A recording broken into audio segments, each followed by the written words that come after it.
Two? Man, you're like, you're in a rut, man, every time it's 2:02.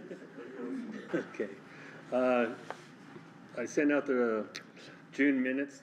Everyone reviewed them. I guess there was a revision.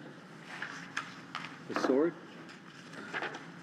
There were a few, but yeah, you should have the current model Yeah.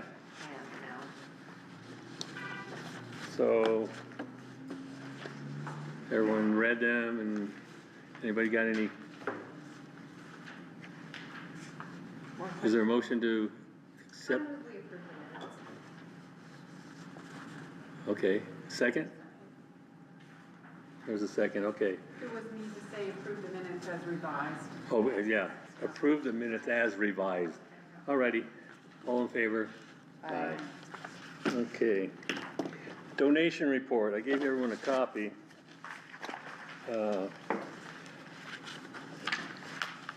We had a great garage sale. So all those deposits in June reflect a garage sale at that time. So that was $8,778.75 we made, and that's on all donated items. That's amazing. And then we had some on the general side, reimbursements, the geranium plants, the aspen tree, the spruce tree.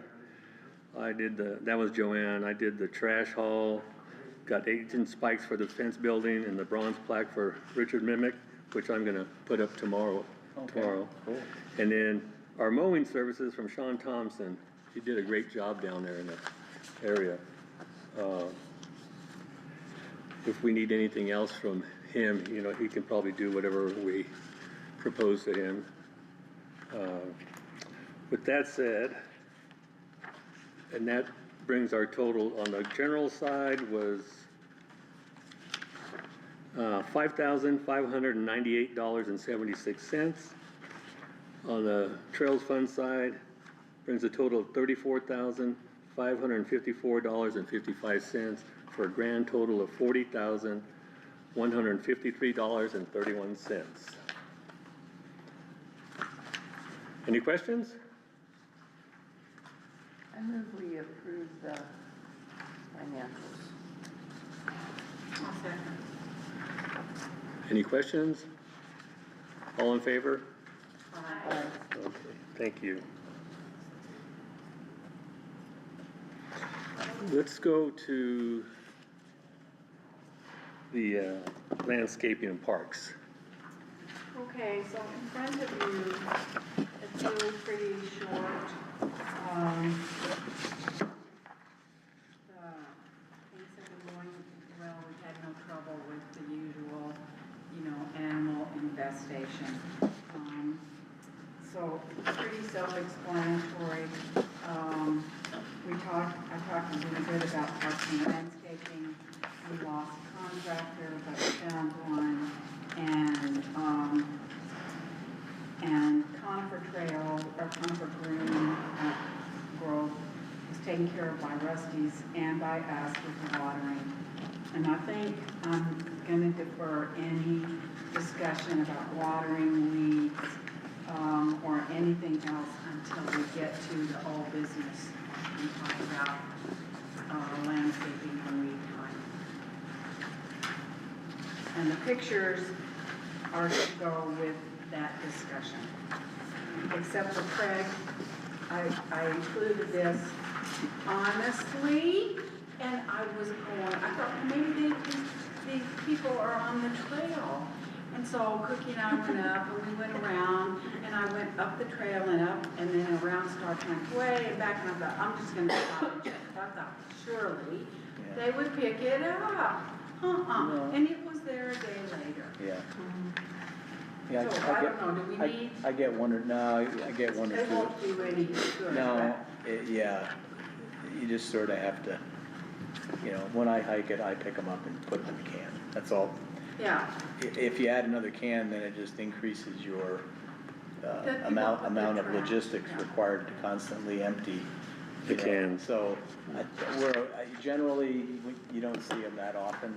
and when I do, I just pick them up. So it's just good for anybody, we have so many people on the trail crew, if people just help out, it'll, sort of the same thing with like the ferry houses, Oh, I talked to somebody day before yesterday, and they said, oh, we just love the ferry houses there up there, and I said, well, you know that you're not supposed to do that.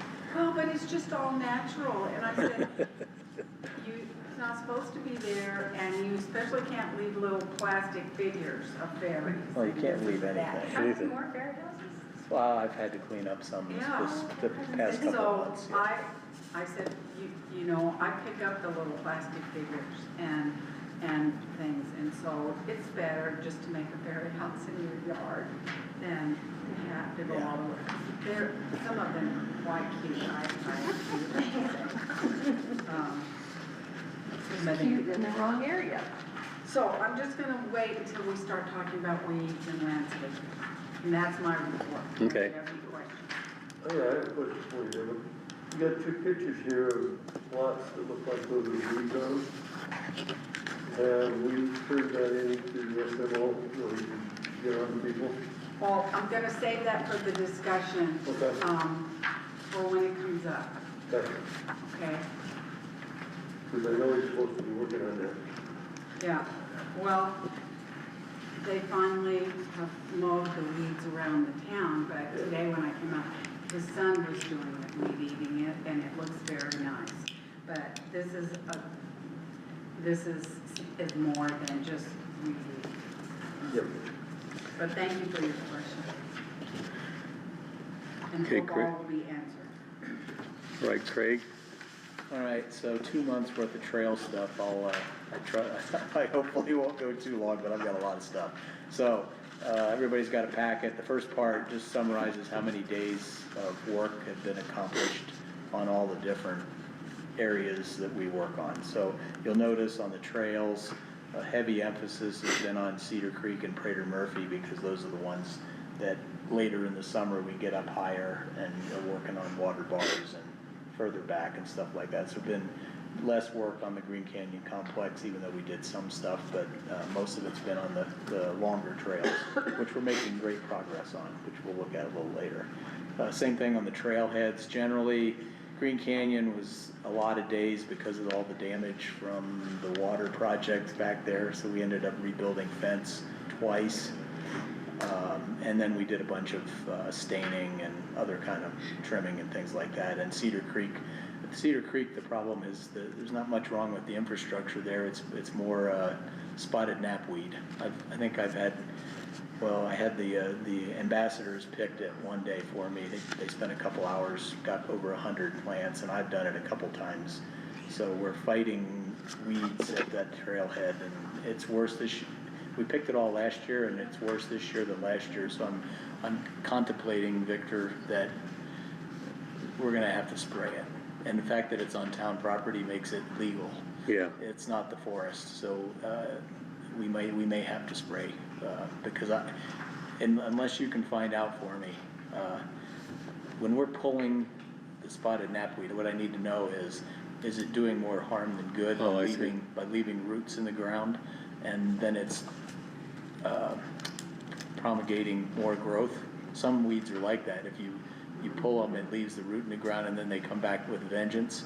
And I'm just concerned that may be the case. I don't know for a fact, but so that's why Cedar has 5 days, and then we didn't do Prater Canyon trailhead's been fine, and Vista Drive trailhead, not much going on there. Fox Run, we pulled a bunch of musk thistle all up and down the road going into Public Works and all around the Canine Commons. And then we also did a bunch of staining and infrastructure stuff. So yeah, so 2 months worth of work at the trails and trailheads. You can see how many days we spend on garage sale stuff. There's 4 days of prep, 2 days for the sale, about a day and a half of cleanup, and then we've been working the pre-sale for next year for, it's about 5 days worth. We're selling stuff evenly, I would say, just a couple, 3 things every month, and it adds up over time. And then Prater Canyon Road, we had to remove a down, tree that was snagged above the road. It was gonna fall on the road, so we got that out of there. So that's the general report for what's been going on. Great. Yes, sir. Can I give you a heads up? Able and Silver Star are going to be going on Cedar Creek Road next 2 weeks, and evidently it's gonna get torn to shreds. So Cedar Creek Drive or Cedar Drive? Cedar, from East Forest up, where the pipes are, the water lines. They're gonna be going through there in the next 2 weeks. He said he thought it would take a week and a half to 2 weeks to get it all done, starting next I'm Monday. still not sure Oh, what. yeah, I'm trying to figure out. You have to close that off? No, let's see. So you're talking Cedar Drive? This, Cedar Drive. They're going through that. Yeah, whole it ends thing. up at Prater Canyon. Yeah, Yeah, so that, they're gonna do what to that road? well, there's a water pipe going in, and then you got your, Silver Star stuff, and it's all supposed Yeah, to be going on. they've been working on that, Yeah. because I've run into them up there Yeah. quite frequently. Able is going to be moving to it next week with the water line. Okay, so they're gonna do to that road what they did to Prater Canyon Drive, which is a total disaster, just so you know. The one going down to your house? Yeah, my water's been off 4 days out of the last 7, and we lost power because they hit a power line. So these guys, yeah, don't get me started, but in any case, but thanks for the heads up. But they'll have to leave it open to Prater, obviously, so I can put a note on the All Trails thing. Okay. Next topic is garage sale, and you've got a sheet, your next sheet back, it just says, you know, I'm trying to figure out, the number that you see there is different than what Victor just reported because that number includes the pre-sale, and what Victor puts in there is just what he had from the sale. So we had already sold about $1,800 or $2,000 worth of stuff prior to starting the sale in June. So that's why that number is different than the number that went in the budget. But I keep a track of it, and it's all in there, so. And what I do is I close it out as soon as the sale ends, and then anything we sell after that, I'm accounting it to next year's garage sale. So that's what you see next, is we've already sold $1,190 or whatever that says there. $11.95, yeah.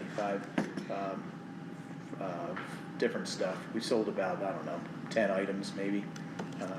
Everything from a microwave to, you know, the RV cover to just all sorts of stuff. It's funny what sells and what doesn't sell. So, and then the list of all the stuff that's still remaining, I'm guessing based on, I know what the value is of most of this stuff. Some of it may or may not sell, but I would say we'll probably sell 75% of this before next year. And I'm guessing we'll at least get another probably $1,200. So we should be over 2,000 before we start the sale again next year, which is good. So if anybody's looking for a really nice snow blower, this snow blower is really nice. It's the Toro, and or an accordion. Yeah. I wish I could play. The accordion. I was getting ready to call you about gorgeous. I was getting ready to call about the air rifle, and then I saw it was already sold. I Yeah. go, oops. One of our too late. trail volunteers bought that. So that's basically the summary of the garage sale. We're heading off to next year. Any questions on that? Okay. The next set of documents is all about the Cedar Gate project. I submitted the packet to Leisure Valley to get sign off from the Stewarts, and I'm looking for an approval for $600 from the NRB to complete the project. We'll talk about that here in a second. So there's like about 6 pages here. This is basically what I submitted to Leisure Valley to get them to approve this, because the town has approved it and the Forest Service has agreed to it. So what I'm basically doing is giving them the information so that they can see why we want to put a gate at that fence. So you can read it at your leisure, but it basically says, hey, we wanna put a gate here, where vehicles are going back there when they're getting stuck and they're damaging our fence, they're damaging the trailhead, and I've got pictures to prove it, There's and, no reason for them to be back there. well, it's just, the problem is it's seasonally, it changes depending upon the weather. So some years you can go back there all the way to the end of December, some years you can't get there past like 31 October, depending upon when it starts snowing. So what I told them is I said, we're gonna close it based upon the snow depth. So when it gets up over a foot, I'm gonna close it, so we don't end up with people stuck and damage. And then we'll open it in the spring. If you look at the second set of pictures, that's what we're looking, that was 25 April. And if you look at that second set of pictures, what you do is you get people going in there and they drive off the road to stay out of the big, deep, snow drifts that are in the shade. And they're basically rutting the part that's not the road, which is damaging stuff, and it's just not good. So there's a good reason to do it in the beginning of the winter, and there's another good reason in the spring to not have it open.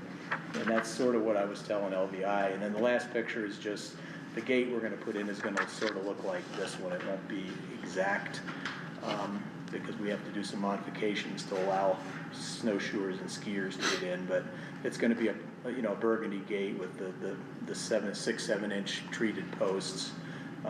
And it'll be in between the entrance there where the buck and pole fence is. So that's what I sent to them, and I haven't gotten it back yet. And then the next page is I updated the cost breakout for how much stuff costs. This was as of yesterday. There's a Labor Day sale, so it's saving us a few bucks. I'm serious. Yeah. Anywhere with it. I know, Yeah. so, you'll see basically, everything's laid out there for what we're doing on the costs, and, Well, we have the money, so. yeah, so, it's about 570 on here, and what did I say? I said, if get approval for 600, yeah. 600, we're probably okay. So really, I'm planning on starting to install those posts Saturday. And probably what I'm gonna do, I'm hoping to have approval back from LVI before I do that. If I don't, I probably will dig the holes and I just won't pour the Put the concrete in. Cause I don't wanna pour concrete until I get the, for sure, okay from LVI. Even though I'm not anticipating any problems, but it's the Stewarts, so you just don't know. You gotta find them, and they may be in Vegas, or I don't know. So, any questions on that? Does that all make sense? And, it's pretty straightforward. Okay, and then the next topic, I just threw this in as a good news thing. You can read these two comments, but this is the first time I've ever gotten like really feedback on all the work we do on the trails, and I thought it was cool from two different people. It's really nice. Yeah, it's one of them was somebody that I ran into. The second one, I just ran into some random people. We were up there working, and I gave them our card and asked them to give us feedback if there's down trees or whatever, and they gave us that one. And the Mike one, I see them on Facebook all the time, so they must be regulars. So I thought that was cool. It's always good to get good news. So that was that one, okay. And then the next one is bad news. I don't have a picture for this, but it's the two things that we sort of been talking about already. So there's two issues going on. One of them is the dirt bikes on Prater, Murphy, and the other one is the Cedar Creek Trailhead ATV, ORV parking lot damage issue, which we were just talking about with the guy that I just caught out there. So let me start with the parking lot, the Cedar one first. I've also gotten feedback from a resident, somebody who watches my Facebook page. It's the guy across from you. Oh, Jeff, yeah. Yes. What's his last name? Do you know? I don't know. Can you find out for me? Yes. Because I was looking for I wanted to include his comments, because he's messaged me twice about, he pretty much got so frustrated that he won't go to that trailhead anymore because he was parking his really nice car back there, and he'd come back and it would be totally sprayed with stone by the ATVs doing donuts and spraying. So, and he sent me 2 long messages, and I responded to him and said, hey, we're aware of it, we're working on it, we're just trying to figure out what we're gonna do, and et cetera. So I didn't blow him off, but I don't have a good answer, just to tell you the truth. So that parking lot, so we basically have John Blakely, who grades it for us routinely to fix it. and he keeps an eye on it, but the problem is, how do you stop these people? So, a couple of ideas. One thing I wanna do is, I don't know if you guys have noticed, but if you ever go out there and look at it, you know that really nice kiosk that we put in 21, so it's only 4 years old? It's been totally sandblasted Yeah. by rock. It's got chips in it, it's gonna have to be replaced, it's gonna cost us $700 here in the next couple of years, and it's all because of guys donutting and spraying it with rock. So I'm gonna do the same thing to Cedar that we did at Prater, is I'm gonna put a boulder like L in front of it to keep, when they do it, because you can't stop them totally, to keep them away from the kiosk. So if we do replace the kiosk, then it won't get damaged again. Or maybe we cover it with plexiglass. It's not, a different design, but just something to think about. We don't need to do it right now. It'll be in the next couple of years we'll have to do that. But, so that's one thing, is to put a barrier to protect the kiosk. And then I also thought about, what do you think about a speed bump, like a pretty big speed bump, right at the entrance to the parking area, like a big one, where you have to really slow down and go. Yeah, Because we already have a 10-mile-an-hour speed limit, but this guy that came 2 days ago that I got pictures of, man, he came around the corner in this Razor kind of deal, and he just came around the corner and just and turned around, did a 180 and sprayed stone. Man, I ran out. I was just there checking on stuff, and I walked out and gave him hell, and because people are just they're idiots. They don't treat anything like it should be treated, and he wasn't too happy about it, but neither was I. Where was he from? Was he there? Well, they found him, and the Trevors talked to him, and so. he lives here on the ranch. Yeah. So he's Probably doesn't want to dig. I don't know. But they're not going hiking, so he's just going back to the trailhead and blasting and riding around in his ORV or whatever, and just for fun. And they just don't think about the people have nice cars parked in there. It's Actually, I like your speed bump. I'd put like 2 or 3 all the way down for the reason of safety, because people, like we typically walk down there. We're on that road. and people also go too fast. Also, in this time of the summer, it's so dusty that you get dusted off the Yeah, you don't road. want to do it anymore. Yeah. Yeah, so now we're driving down there. It's just, Yeah. it's so dusty. To avoid the dust. To avoid the dust, so. Well, speed bumps all along there would really help. Yeah, because we don't plow it, so we wouldn't have any issues So we with wouldn't have plowing. any issue that way, and it would make these, The problem is, miscreants throw down. let me ask you a question. You're familiar with these vehicles. Would he care? Yeah. That all depends on how the shape and the height of the speed bump. Because if you do it wrong, that would just be a nice little deal for me to get airborne off of. That's what I mean. Coming This- down on We'd the have other to, side. we'd have to research it and figure out a good way to do it. That's gonna have Slow down. The desired effect to slow down some of the vehicles would be good too. Because people blow off our 10 mile, if you go 10 miles per hour, that's very comfortable. Well, nobody And you don't abides make- by the speed limit. No, they do. I watch them a lot, and I would say at least 50% Not do. so much up by me, but, okay. No, but in that trailhead, people are, they tend to be a little bit more careful But if there. you had a series of speed bumps at the right height, that wouldn't be, Yeah, I can see doing it. And definitely at the entrance to the parking area, because he came around the corner, people park right there. Yeah. Sometimes there's horse trailers parked right at that corner, and you come around that corner, you can't see around the corner, the tree's right there, so, yeah, so that's one option I'm gonna put boulders in there for sure to protect the kiosk, and then I'm proposing that we do something maybe with speed bumps, but I'm also gonna sign it, and I was talking to Taylor, I'm gonna sign it with, something to the effect that, hey, this is not your ATV, ORV play circle, this is vandalism if you're destroying this parking lot, and we're gonna enforce town ordinance, blah, blah, blah, for vandalism if you do it. And in other words, I'm gonna get really more in their face, because right now, all we have out there is the sign that says, we have cameras. Well, the only way we're gonna get it under control is to enforce it. And I'm talking a big sign. What if you do 3 things? What if you do a plexiglass and boulders and speed bumps. Well, I'm talking about all three. I'm I not, think that would be preventive, and the signage that says, if you're caught vandalizing, you're gonna have consequences. Yeah. consequences. Well, or that's my whatever intent, you have to so, say. I'm okay. sick of people. Yeah, I'd put it like right, as soon as you come through, like just where the pass by the gate's gonna be, and one right away, so people are just. So we have coming one there past. that says like open dusk to dawn and no shooting, I think. Yeah. Is that, I can't remember if that's there. We haven't had any problem with people shooting, No, which is awesome, because that was one of the biggest problems before we opened that trailhead, was people going back there to shoot. So, But that's and better. the other thing we haven't had is we haven't had all that graffiti on those concrete structures back there, because they used to come back and do graffiti on that, you know, it's Stewart's, like dam structure right by Yeah. the trailhead there, that was graffitied. We were going back there painting it gray all the time to get rid of the graffiti. So, and it's been pretty good.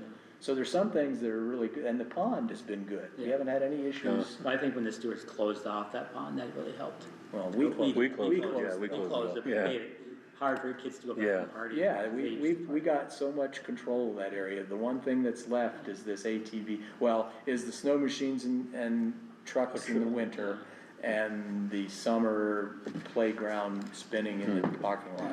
So, If we put the gate up though, that's gonna stop the snowmobiles from going back. yes, that's part of the reason we're doing that.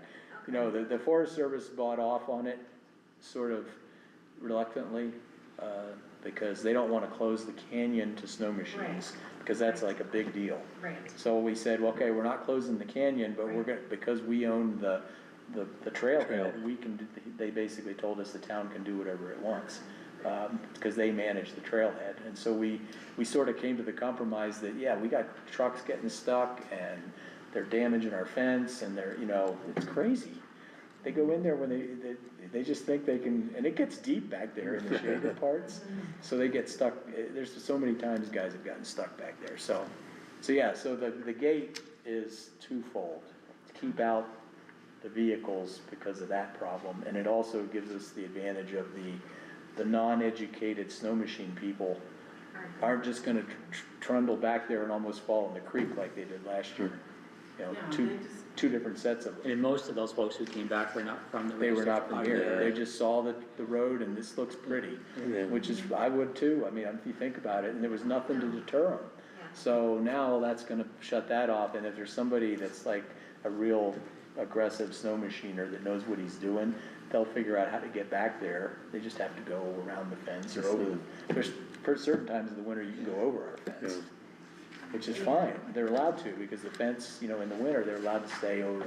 So that's the, if people ask the question is, no, the canyon is still open to snow machines, but we're trying to restrict it to vehicles not getting stuck, and we don't want the snow machines that shouldn't be back there. Then how do you control that? It's just close the road. And then, because other people aren't gonna probably venture over the fence, they might damage their machine or whatever, so, okay. I'd still be interested down the road with the Forest Service going through the long process Of getting a seasonal closure to the. seasonal closure to, because there, I mean, it's not, there's precedent in this valley. There's, when we had the meeting with them, it was with me and Trevor and the mayor and Justin and Mirinda, which is, Justin's the ranger and Mirinda's she's the recreation trails gal down there. I asked them, I said, well, you close off that area at the Salt Pass to snow machines, because they open a cross-country ski trail. I can't remember which side of the pass it's on. It's on one side or the other of Salt Pass. There's a big area that they seasonally, it comes out as a restricted, snow machines can't go there because it's for cross-country skiers. And I said to their face, I said, I guarantee you, we have 50 more times people using this trail in the winter than use that trail down there. And, you know, and they didn't, so they still didn't budge, but they did buy off on letting us gate it. So, and they said, let's try that first and see what happens. And I think it'll probably solve our problem. Well, it's a small investment, and you can Yeah. keep trending data about that, and then you can here's the data. Yeah. Can we do a counter on that trail? Pardon me? Can we do a counter? Some kind of a, Well, there's already one there, Mm. you know, the one that Greg left, Yeah. we'd have to ask him, why don't you do that for me? Ask him, cause it's still installed. He used, Huh. it wasn't a counter though, it was he was using it to be notified Yeah. when people were going there after dark. Oh. And he was gonna go back and see what they were doing. So he would get notified at his house that somebody was going back there well after dark, because it's not open from Yeah. dusk to dawn, you know? Okay, so I don't wanna belabor that subject, so that was the first bad news, so we'll have to do some research on the speed bumps and what the best way to handle. I definitely will you'll see later, I proposed some money for signage. I definitely wanna put a sign up, and I'll have to get together with Jim and figure out how we wanna word that, but. So that's the parking lot issue. The dirt bike issue, it's basically the same thing, except it's on Prater Murphy. And this is the first year that the dirt bikes have just beaten up that trail, unbelievably. Like, they're just going all over the place. And everywhere we've got a water bar, they're creating bypasses because they don't wanna go over the rocks. So when we go up and do trail work, we're dragging logs out. So we're spending hours moving logs around to block the dirt bikers from, and then when they get to the switchbacks, they don't wanna do the hard part of the switchback, so they just blast up the side of the mountain, this is all illegal. It's all non-motorized trail. So what Greg told me to do, which I think it makes pretty good sense, is sort of the same thing, is I'm gonna do some signage, and he told me to put, so if you can envision Prater Murphy Trail, there's a couple of sections real early on where there's a trail width, and then there's like a wall, like there's nowhere to go, and then, or it drops off 10 feet down into the creek, you know, that kind of thing. And he said, put a bar, like a log that's raised, that's maybe, he didn't give me a specific height, but I've been researching, talking to horse people about what they would be comfortable with, because you still gotta make it so people can walk over it and horses can get over it. And the horse people said, don't worry about it, I mean, we step over huge logs all the time. So if you put it, 14, 16, 18 inches off the ground, I'd have to do some, put a heavy pack on and figure out what's doable for a hiker and see what's comfortable. And then you just put a couple of these on the trail and you sign it. And you say, hey, this is because we've got a dirt bike problem, they're not allowed, this is a non-motorized trail, so, you've gotta deal with these couple of crossings, cause we're trying to stop them from getting on the trail. So that's something to that effect, that's what I'm thinking about. And, that's what Greg recommended to me, and I think it makes sense. And every time I talk to the Forest Service, they tell me that the best way to stop this stuff is mechanical obstacles. So, this falls into that category. It does fall into it, and it's a good idea, and So those are the two bad news items, Good is things. one of them's the cedar one is continuing and the dirt bike one is new. They also beat up, Vista Prater and Maple when we were up there in June. We had all sorts of tracks on that trail, so, and we might end up doing it on all three of them, but I don't know. I'm gonna start with the one that's the worst right now, so that's that item. Anybody have anything else to add? A lot of discussion there, but, we'll work on it. It's not like it's not been going on, but at least I can get back to your neighbor and give him some feedback and maybe he'll see the signage and know that at least we care. We're not blowing him off, cause we Right. hate it just as much as he does. I don't park a fancy car back there, because, not because of this, but I don't have a fancy car. What's that again? Is it okay to park in the winter parking area in the summer? Like, could he park his He truck? could, yeah, there's not an official, I see people park there. Yeah. I've never, there's nothing that says no parking. Right. I don't think the association would say anything, but, Yeah, I parked the golf cart there Yeah. and walk all the way down and up and back. it's sort of a gray area. I haven't coordinated that with them. right. It's specifically from You're like not 1 supposed November to 1 May or Oh, no, whatever. it doesn't say no parking. Yeah, it doesn't say it, so, it's just, okay. You just have to watch for golf balls. Yeah. Yeah. Flying over your head. Let's see. The ambassador issue, just so everybody knows, I've got a meeting on the 18th of September with all the people involved. Friends of Bridger Teton, the Forest Service, people that were involved with the Grover Park one, and I'm there sort of discussing what went on at our trailheads and stuff like that.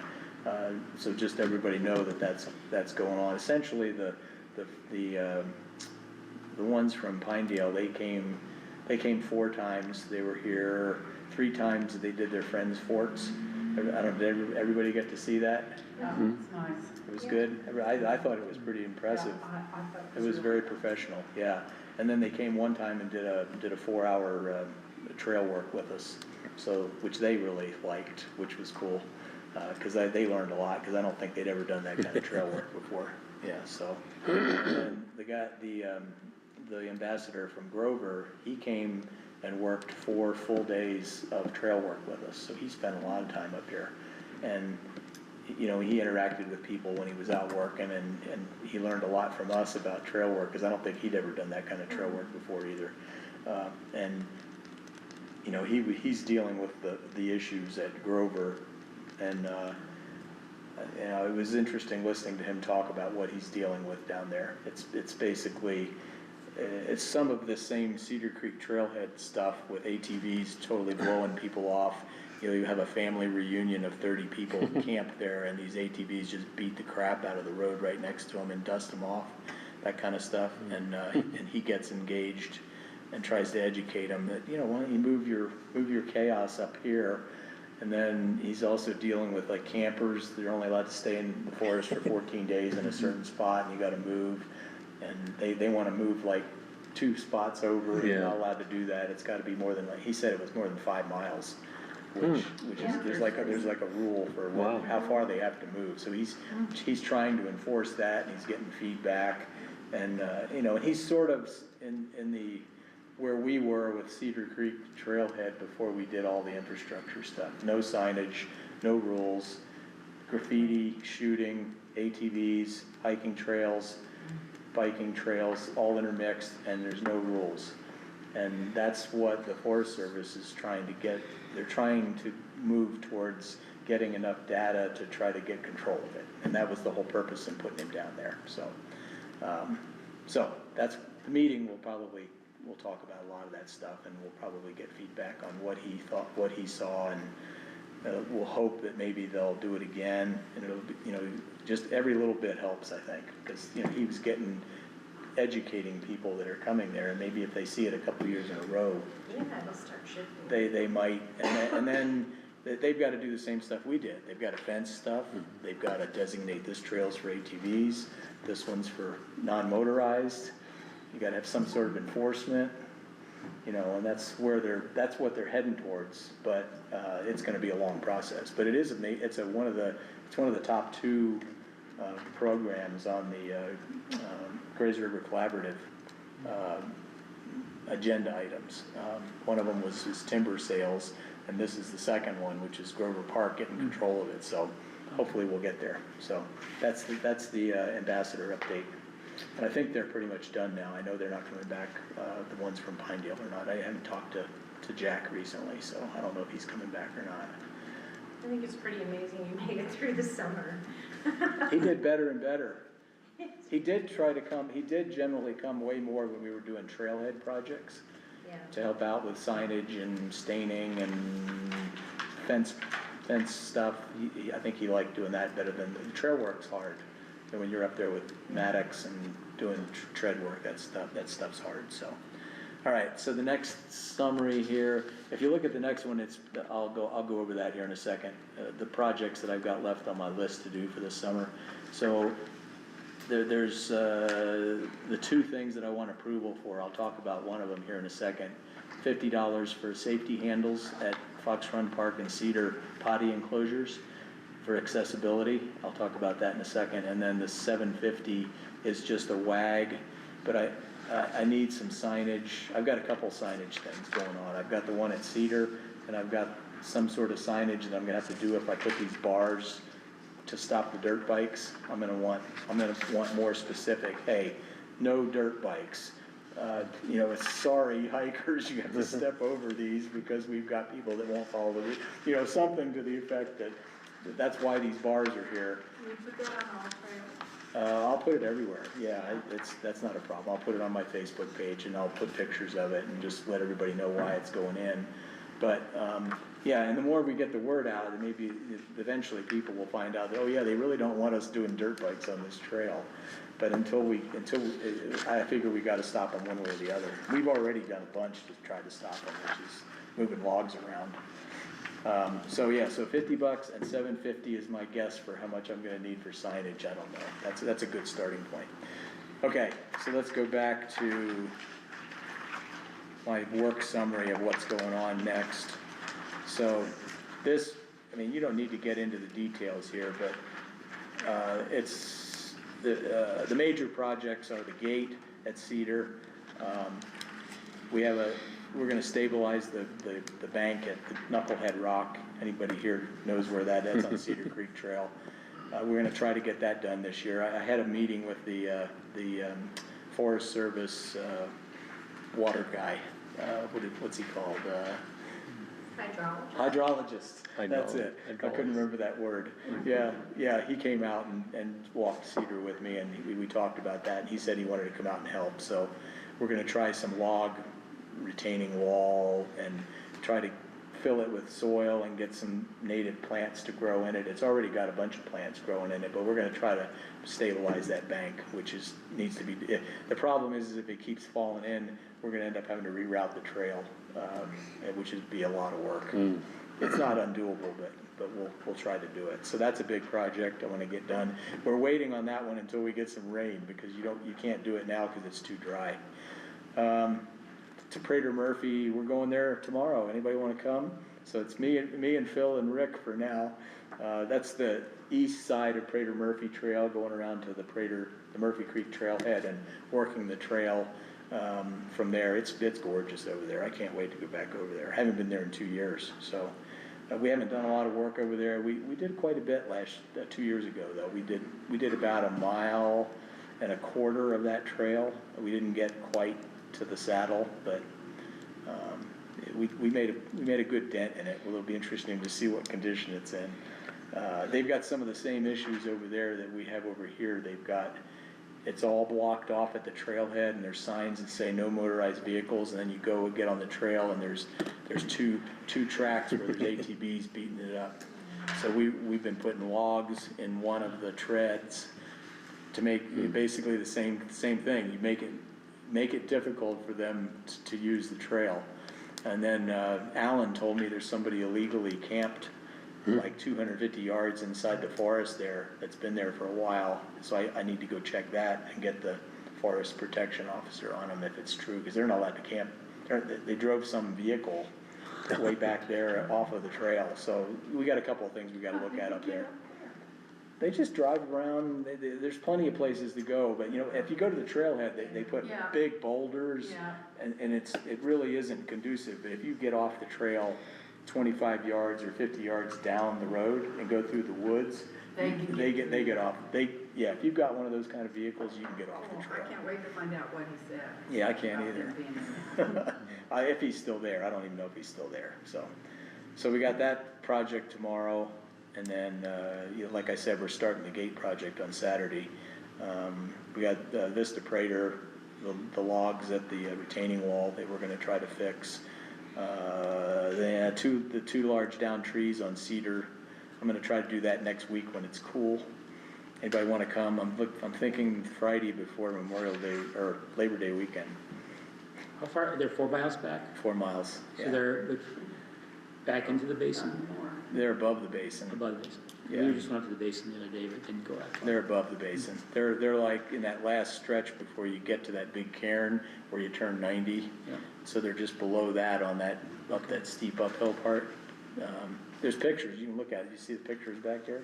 There's pictures of them, you'll recognize it. We gotta paint and stain the 2 bridges so they can last through the winter. And When are I'm, you gonna do that? Or I can help with that. I don't know the answer to that yet. I gotta Let wait. me know. Yeah, I sort of wait until the water stops running, you know, cause the Brogue Ditch is still running and, Oh, it's still, yeah, we could technically do the one at Cedar, but I also try to wait until it's not like summer where you got a lot of people. Because Well, it's hard to, I can help with in that. fact, we didn't get the the foot part, we didn't do last year because it was still so busy, so we may not do it until like October. That'd be lovely. Yeah, It's a 'cause lovely it'll be like, time. as long as it's 50 degrees out and there's a And lot, not hot. and there'll be a lot less people, then I think that's probably, and then we can block it off. How many people can go? They can go, Yeah. Hopefully they've all gone home with their kids. and Yes. started school. so, and then I'm still waiting on Justin to come and just to keep it alive, I'm trying to get him to flag the reroute of Prater Murphy Trail to get him out of the creek. And, he wants to flag it himself, but he has to come out here, and I stopped by the office and left him a note on his desk because he told me to bug him and I didn't get any response. And the same thing with the parking. You know, this, Taylor, this will apply to you to some extent. I still wanna get a parking area inside the forest, right on the right side, which Justin told me was fine, but he wants to flag it. He wants to be involved in the flagging of it, because it's on the forest. But it's just to get, I mean, this year was significantly bad. It's unbelievable how many people are parking on the road on Cedar, right prior to it turning into Prater Canyon Road. There was more people parked there than I've ever seen before this summer. 3, 4, 5 cars at a time. And they're just, because you've made that big cutout there now to fix it for that homeowner that we were on his property. Yep. So now they think that's all a parking area, even though there's a sign there that says you can't park on town roads. So the answer to that, and a lot of them, it's people with sedans and stuff that don't wanna drive up that nasty 4-wheel drive road. So the answer is to get this small parking area. It would probably be like a 5 to 6 car, you know, sort of like the one up the hill, but a little bit bigger. Couple of fence pieces and a sign, and it would be great, cause people could get off of the town roads and they'd park on the forest. And we sort of dropped the issue of the winter. In fact, I just had a guy ask me about it. How to access Prater Canyon in the winter. I gave him the whole song and dance. I said, well, the best thing to do is park at Green Canyon. He was a backcountry skier. I told him to park at Green Canyon or Vista and skin over, you know, because a lot of our residents do that. They live along Vista Prater Trail and they just put on their skis and skins and they skin up Prater from there. They don't drive over there and go up, So in any case, I left him a message and I'm gonna have to bug him again. So those are the major projects. All of these cleanup items, if you see anything on the cleanup items that you wanna do, let me know. Well, I'm gonna do the first one. I know, you're gonna do the first one. Anyone, you just let me know, send me a picture, and I'll check it off my list, okay? Okay. But that's what it's there for. And it helps me reorganize so I know what I have to do. And then the bottom of this part, the new work. So the grab handles for the potty enclosures. So, you know, I'm over at these trailheads a lot. I don't know if you guys see the guy that rides around and he's got MS. Yeah. He's got the bike, the recumbent bike. And I didn't know this, but he said a couple of things. He said that he loved the way we did the enclosure because he's able to pull his bike in there and use the 2x4 as support to get into the restroom. And when we were talking, I said, well, it would probably be good for him to have something more than, you know, something official to hold on to. His mother lives down the street from us and Yeah. on the corner. She walks the dogs by me all the time, and so Tucker, he's quite, you know, he suffers quite a lot. Yeah. And so this is very good. Yeah, for so everybody. I just thought, hey, it's not expensive, it's basically $50, we can do both enclosures, and you'll see this is like off of Amazon, they're these playground handles, they're like 12-inch, and I figured we'd install them like on the 2x4s or whatever, in a couple of spots, and do both of those, cause I see him at both trailheads. So at Well- Green, he doesn't have a way to do it at When Green. you get it, let let me know, Larry and I can go to that. Yeah, well, once we'll order them, assuming you guys approve it. That was just something I thought that made a lot of sense, cause I see him out there all the time. And the other thing that he said was that I'll have to deal with Zach on this, is, he does it in the winter. So, and he's finding that they plow in that porta potty. And he said, one thing you could do, he said, if you had a shovel here, I could shovel it. And I said, well, we can talk to the town about being more careful at that potty, particularly the one at Fox Run. He uses the one at Fox Run most, well, in the winter, obviously, he's not at Cedar, because it's closed. So, yeah, since it's plowed, he's able to get to that potty in the winter. He just can't get from his bike into the potty, that it's only like 4 or 5 feet, right? So he said, so maybe we'll leave a shovel out there. I'll get a cheap, sort of like an avalanche shovel that we've used, but maybe a little bit bigger. Right. And just leave it there in the That winter. ties to like, related to that, this winter, if we could do a better job of our snowshoeing the trail. Mhm. Because last year we didn't really do, we were working so hard in Cedar that we didn't, Yeah, it's hard. It's Yeah, hard. Yep, so, Hidden Fox Run. in Fox Run. Fox Run, yeah. Well, yeah, It gets so deep and all of a sudden you can't even get going, but if we get on it right away and. so, the grab handles is one, the barriers for the dirt bikes, I don't think I need to spend any money on that. It'll be mostly logs and bolts, lag bolts, which I have. Maybe a little bit of Sackcrete, but I don't know. The boulders at Cedar Creek, I just probably, that might be one of those ones where you might be able to use your skid steer. So if you're willing to move some boulders for us. And one thing, I don't know where, one place we could get them is from, the berm at Fox Run, another thing for town. I had this discussion with Trevor and Zach last October. They're supposed to remove that berm, Oh, yeah. the one right by it has really good boulders all over it. Yeah, That good we bowl, could, that nice we, boulders. they're nice boulders. We could move some of the smaller ones back to Cedar, and you can imagine how you could arrange them to deter the ATV guys. So, possibly, but Can we go back to number 14 yes, on your list? yes, You wanna wait and talk about that with? Yeah. me? Yeah. Okay. mhm. Yeah, it needs to be done again. Yeah, I so just- my question was, do we get the guy that we hired We- to do that? Or, it's a question of. We'll just figure of that. process. Yeah. Okay, and then the signage. So that's where I asked for the $750, because I'm gonna put a sign at Cedar Creek, and I'm gonna put signs anywhere I put the bars to deter the dirt bikers. Cool? Okay.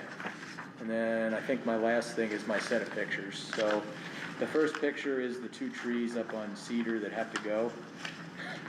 It's only 4 miles. Anybody wants to go with us? It's gonna be a long day. It'll probably be like a 7-hour. I don't know. Yeah. Mr. Black Toes, I'm not gonna make him do that. With this wood? You throw it off the trail. How about if we get my husband to come and? But, I know people that would probably. No, they're not gonna go 4 miles back Cedar Creek to get this. No. This stuff is heavy. These are really heavy. So if I can, they're not as bad as that other log I had to cut, but these are pretty big trees. Yeah, but they're chainsaw logs, so that's the hard part, is you gotta carry the chainsaw all the way back there. But I don't think they're gonna be that hard to cut. And then we'll probably have to do a little bit of trail reclamation, because the horses have been going around it, which is expected. So we'll have to block the horse trail and reestablish the existing trail. So I'm hoping to do that next week, just for your reference. So if you see it on the list, that's the day. Okay, the next picture is just an example of all the kind of infrastructure we've been doing. So Victor built the new Green Canyon winter parking sign for us. We stained safety fence, we stained all the potty enclosures. The one in the lower right there is the damage that the LVI guys did to our fence that took a whole day to fix. They just destroyed our fence. It's unbelievable. They had two 16-year-olds doing fence work that had absolutely no clue what they were doing. So, unfortunately, and it's just easier to fix it yourself than to get them to fix it. We reseeded the sign at the Valley View Bench with Sackcrete. That's what that picture is, because that thing had been loose for years. So we finally got it, and then there's the sign installed at Green Canyon. So, down trees, yeah, there's been the first down tree was like at 3 miles. So Bennett sacrificed his toes to get that one. He came back and I don't know what kind of shoes he was wearing, but he killed both of his big toenails, yeah. And then this one on the lower right was the one across Prater Canyon Road, and then there's one that Phil got off of Cedar Creek Trail. There was a couple of them that Phil got off of Cedar Creek Trail since our last report. So there's been a lot of tree activity. And then trail improvements, mainly a lot of this stuff we've been doing. We have done so much work on Cedar and Prater, doing water bar / rest steps, and it's made a huge, basically we're going into all the steepest sections of the trail and breaking it up, putting in these log water bars and log steps so that people can hike it up and down without, falling and screaming and, yeah, so. And then down the low. Just a quick report on that. So Monday, we hiked up to the basin. Yeah? After the rain. Oh. And a horse had gone in. A horse had gone in? And out, and everything was fine. Oh, it was? On the switchbacks. Thank So, goodness. so it looked good. It slid, the horse slid, cause so. Oh, you could see where the horse slid? But they didn't tear any of our logs out? Nope. Oh, that's good. So did it make a difference? Made a difference for me. That's what I mean. Sure, yeah. I mean, Yeah, oh yeah, definitely. yeah, it was better. Especially on the coming downhill. Oh, yeah. Yeah, I think it's gonna make a huge difference. We have a few more to do, but, and then the lower right corner of that picture is 2 logs that we've reclaimed to fix the scree wall next to the retaining wall on Vista Prater. Everybody knows where that is, I think. So those are pre-positioned, waiting for moisture before we do it. And then the last page is, just so everybody knows, man, we did a lot of invasive weed control, musk thistle, and then we did 2 or 3 days of spotted knapweed at Cedar Creek, and we did quite a bit on Prater. Didn't have very much. We've got our control of Prater's musk thistle, I would say, wouldn't you? Yeah, it used to be we'd come down Prater and we'd get 150 plants on the way down, and now we're getting maybe 3 or 4 or 5 musk thistle on Prater. So if it proves that if you take an area and you clear it and don't let it go to seed, because we put it all in the truck and then we bring it back and put it in the dumpster, and then that way all those seeds don't happen next year. So we did a lot of that. We did that's a picture of us coming back with the Friends Fort guys, the ambassadors, and then we had the illegal structure on Cedar that we destroyed, and we advertised it on the Facebook page and put it in the town newsletter to let everybody know that this is not acceptable. You can do whatever you want in the forest, but it better look natural when you leave, And then this last one is Phil fixed this sign for us. And you know why this sign is like this? Why? The town put it up, right? I don't know, did they?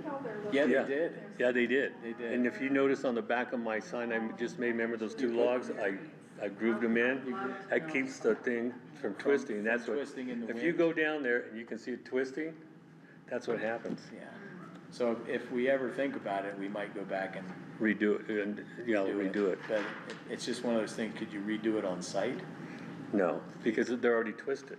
The 4x4 is already twisted. They're already twisted? Yeah, So we might have to take it off there and just redo it. right. But is it okay for now? Oh, it's okay for now. I went and looked at But it too. it's probably another couple of years, it'll probably pull more bolts out, is that your thought? Maybe, they're pretty secure. They're secure now? I think the wind's doing it, don't you? No, if you look at those 4x4s, they're twisting. They're warped? Warped, yeah. Yeah. Which we see that all the time. It's like one of our trail signs, it's like that, Yeah. but this is Prater. So, okay, well, we'll keep an eye on it Okay, for me. I'm gonna delegate to Phil, because every time I kept driving by there, that sign doesn't look right, and then I finally stopped and got out and went over and looked, and it's detached itself, it's like, how the hell did this happen? You're right, the town did it, see, Taylor, it's the town's fault. It's hard to get good help. Okay, so basically I need approval for my expenditures, fence, signage, and my handles. A total of what? So $750 for signage, $50 for the handles, Eight. and $600 for the, So it's $1,400. yeah, Let's there say, you go. let's say 1,500. 1,500. Let's do I'm 1,500. gonna make a motion, we approve $1,500 for the identified expenses. Second? I second. Okay. All in favor? Aye. Okay. Okay, Let's talk about the weeds and all that now. Okay, so the first thing that we have to do, I think, is discuss the main entrance landscaping. And as you may recall, a year or so ago, we had a discussion with Mayor Kathy about the landscaping. And sort of what can we do to spruce up that business? And my thought initially in the conversation was that we fix what's wrong with it. We weed it, we straighten it up, we water it, put water there and see what happens. And then the next phase would be review of small changes for a more robust looking landscape. And we talked about, and Phil, I'd like you to, when you get a chance, in just a minute. So Phil kindly has done 3 or 4 designs for us. And the rock bottom issue is, I went to whatever that place is down there where people from the RV park get their mail, whatever that office is. and Leisure talked Valley, to- Leisure Valley. Yeah, talk to this nice lady, because we've been told that urban legend is no water, no water, no water. So I finally just went down there and said, can we please buy water? And she said, you don't have to buy it, you can just have it. So Phil and bought hoses, and Phil put them in with the timer. And so I will draw your attention to this document here, which is our main entrance with water, right? And it could use rock, and Phil and I thought rock and landscaping and get rid of all that mulch, and put in yucca plants, which are hardy and strong, and they look good, and they're low peak care. So, but then, according to what I have been told, and draw your attention to the other side, which is dead, except for these 4 pumpkins, and I do not know how they survive down there, I honestly They're don't. Wyoming bushes, right? But there Are they were, called tallows? there they were got it. lily, there were, Stelladora lilies and a few iris down there. Well, they have just given up the ghost. Well, I transplanted them over to the north. Yeah, to the but south you side. know what I mean, they're just gone. And so I said, can we please, across this summer, I've been asking for water, and right behind that sign is this water main. And, you know, I will admit, sometimes I think too simplistically that it's not like we need water 24/7. We just need it to water the plantings that are there on an occasional time. So no, that would not do. And then I said, what about the most westerly fire hydrant? And can we just turn it on, stick a hose on it, run the hose down, water it as much as we need, pay for it, because we've got plenty of money if we needed it, and shut it off? No, that will not work. And I was told that that water meter, fire hydrant, belongs to the people who own the barn. And so, one, I need clarification from the town. Is that accurate or not?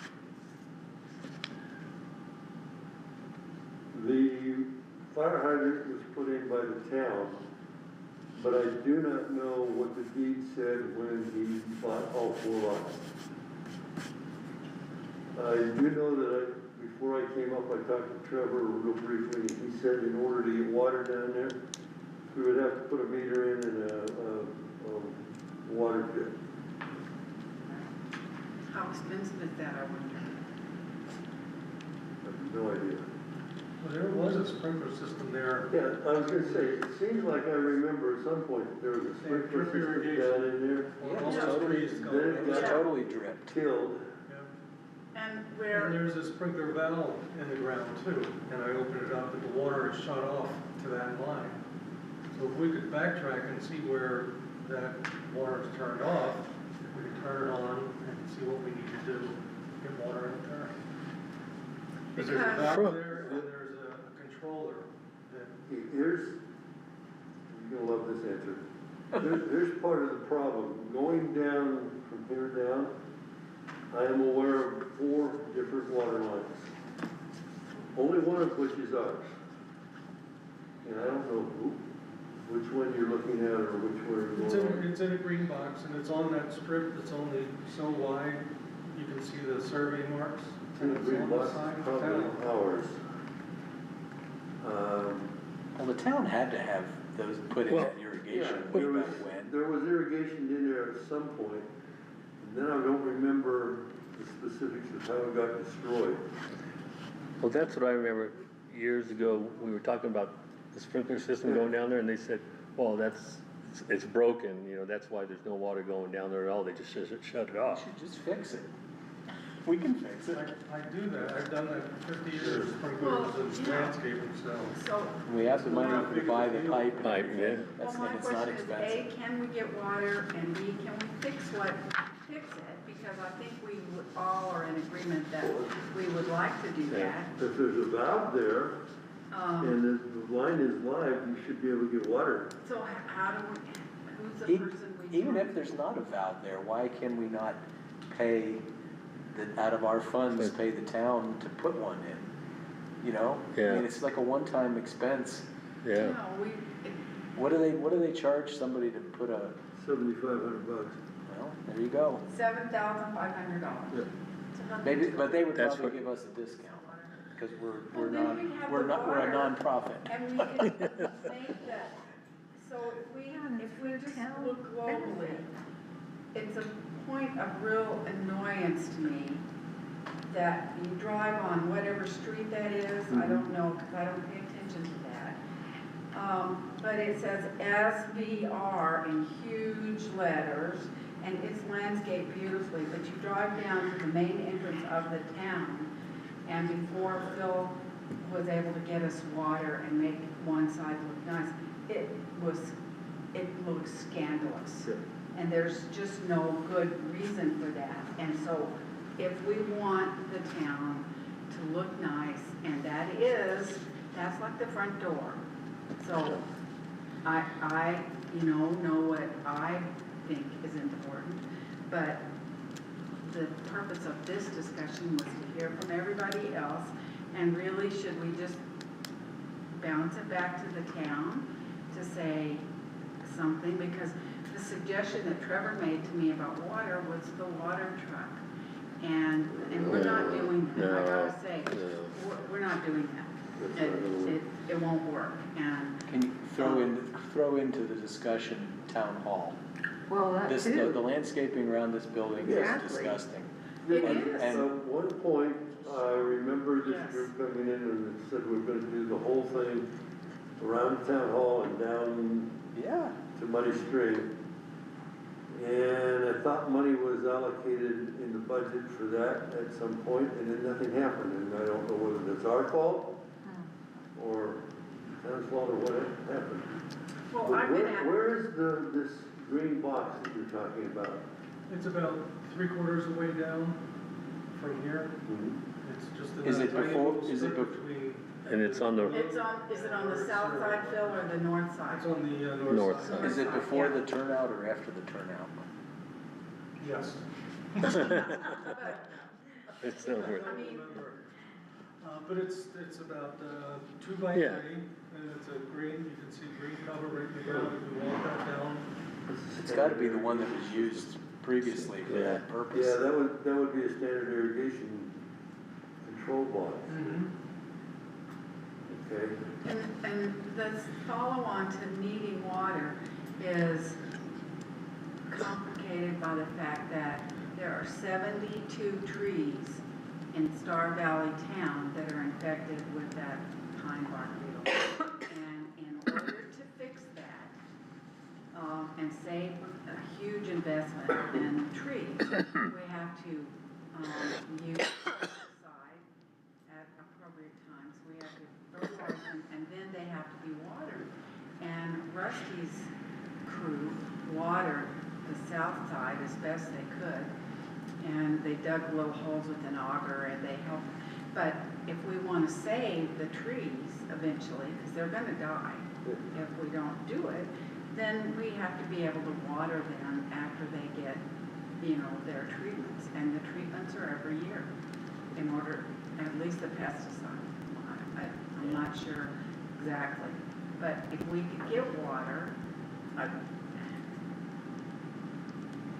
the discussion could be a lot different. And I was asked, what did I think about the landscaping, and my comment was, well, you can read it first, and then you could see what was the town's idea about how they want the main entrance to look and the landscaping. And I think there's interest in helping with that, but H2O is the issue.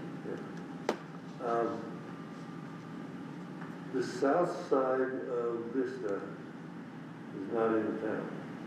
What? That side over there is not in You the mean town. the tree row is not in the town? I don't know if there is an easement on our road access that would include that, but I do know that all those lots and everything back there is not part of the town. Yeah, Oh, yeah, that yeah. part I know, Yeah. but we're just really talking the avenue Yeah, on and one that's side gonna- and the other, That's and the gonna main come entrance. down to what the easement is on that, and to be truthful with you, I can't tell you what that is right now.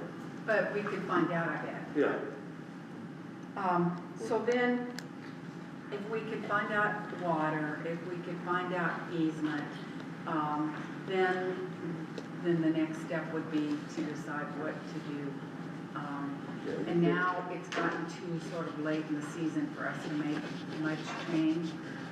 What we have done, I think, looks better than what was there.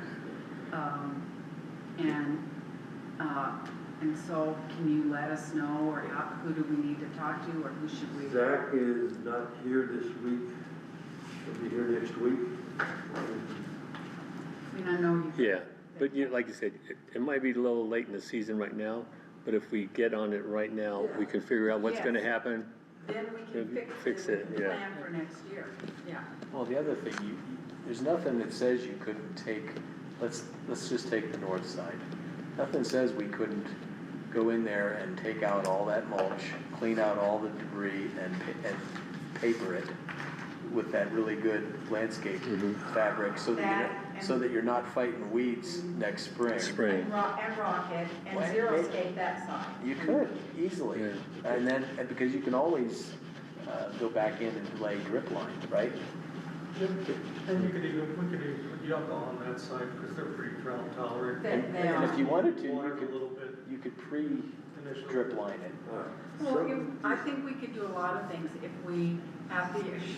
And so the question would be, if you do rock and landscape and yucca, then that implies you don't really need water. in That you there. don't think you're gonna get water. And you But- don't. Should probably Hold on a pursue second. water Yeah, anyway. I think so. Let me bring something to your attention, because it just dawned on me as we're talking about it. All 4 lots down here have been sold. They're now privately owned. As part of what he's going to have to do when he develops those lots, is he's gonna have to landscape on Vista. So whatever you do, you probably ought to either coordinate with the new owner or do something you don't care whether it gets destroyed and he goes a different direction. Won't it be in his easement? Or won't it be in the town's easement? Yeah, but he's required to landscape it under the existing commercial ordinances. Yeah, but what's he gonna do there? Yeah, but he I can't kill really the don't trees. know. What if you know, that whole row of trees, if we have them all ringed with rings Yeah. and water, he's not gonna kill the tree. I would assume not, but I have He no can't, idea what can he? he's doing. He could, He could, he could? yeah, because he is gonna be responsible for the appearance. That makes sense. of the road. That can't be true. If it is, the town should immediately try to get an agreement that, because that's part of the town's appearance. Yeah. Is the trees down the road that enters the You don't town. have a 15-foot easement from the side of the road in, right? Uh, That the town owns? yes, Okay. but that's the area that they run the snowplow blade down. Then what, the snowplow? The snowplow blade, that's the reason for that 15 or 10 feet. Right. Is so that the snowplow, when it plows the snow in the winter, has got someplace to shove it and put it. Well, so do you think that what really needs to happen is that this is bounced back to you and the mayor and the town council, and for you all to say, what it is that you think is the best? Because we all have the ability and some money and interest, but we're not Yeah, I managers. understand, but it's gonna take a little bit of effort to figure out what exactly the deeded contract was. Because that was owned by a guy by the name of Aldi, and when he passed away, his heirs sold all 4 lots. I am expecting to see the development plans of what he wants to do there sometime over the next year. But I have not seen anything at this point, and I don't know what we own or what we can do and what we can't do. Is that And so I can look commercially into it. zoned down there? Pardon? Is that a commercial zone? That's commercial. So what you're saying is the water line is what's gonna be at risk, right? Or, I don't understand, I'm know. looking at the flagpole, I'm looking at all of this that we're talking about xeriscaping. That's gotta be owned by the town. Again, I would have to take a look at the deed. Nothing is for sure. Okay. Because if you go down to Vista Trailhead, the road is not where it's supposed to be. Right. Right. Yeah. By There's a about lot of road there. 15 feet. Yeah. So do you want to investigate that, or tell us what we should be doing? Okay, Can I make a suggestion that he investigate it, but in the meantime, at a minimum, the dead side, we could start there with if we did a 1 day to clean that. A work Work day. To clean out that and put down the paper, just to get it under control. Yeah. Do you see any downside to that, long-term? I mean, there's nothing, whether we go with water or without water, that's still gotta be done, and it's all enclosed by that concrete, berm, right? So that, we could do that and get it under control, we could actually put rock if you want. And we could just order the rock, the nice big, not that tacky No, gravelly stuff. It would have to be bigger But nice big stuff. rock, and then some of the nice big boulders from the berm that you don't need for your project. And that would, at least, it wouldn't be similar, but it would look nicer than it Yeah, looks now. I mean, I Don't you think Bill? we could at least start, and then, because you're keeping the other side looking really nice with water Yeah. from LBI, which is good. And then, in the meantime, we get that somewhat zero, you could leave the Wyoming bushes, they seem to be happy, Yeah. right? They're surviving. They're yeah. gorgeous. Yeah, and the double, did you know there's double daisies down there. Double You probably daisies. moved it, right? Go So, on the south side. they're so pretty, I'm gonna go Yeah. get some seed, because I was thinking, but, so. So do we while have- he's investigating, Yeah, we we can need to set still, a date to do Yeah, this. let's do that. what I've got down for me is to check with, on the south side entrance, Also, the flagpole area, the trees, the water, look at both sides and see what the easements are and what is town and what is not. And then the what would be- water box thing. And what would be the downside to us reactivating that water line box to the north What side? we find with that valve is, I imagine it's either down here in the basement I would imagine it is or too. the water meter, most likely in the basement, because there used to be a sprinkler control box to operate themselves, so it's probably down here somewhere. I would bet.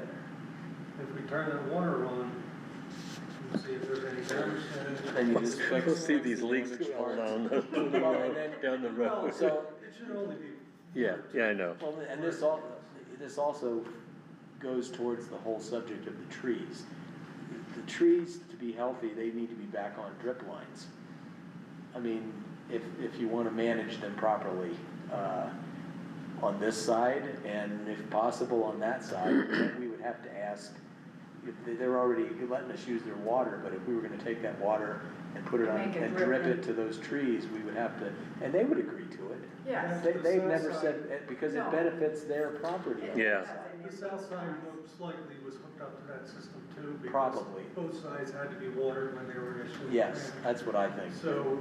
But we you'd have get to find water it. From wherever that originates from, open it up and we. So probably what we need is, you're gonna investigate a little bit, but at a minimum, ask the question if Phil can get his nose in it. If they will let him, Around downstairs. if they will let him poke around and try to figure out where water is and how it was controlled, and then can we get it back again? And I'm thinking here for a minute, As an NRB member, he should be able to do that, right? should be able to, when we put the new entrance to the parking lot down here in, I don't know what they. Oh, I'm sure they tore up probably- like crazy. I'm sure they probably tore up all sorts of stuff.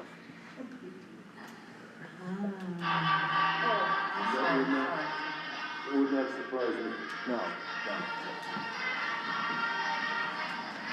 So. I'll check into it, see what I can find out.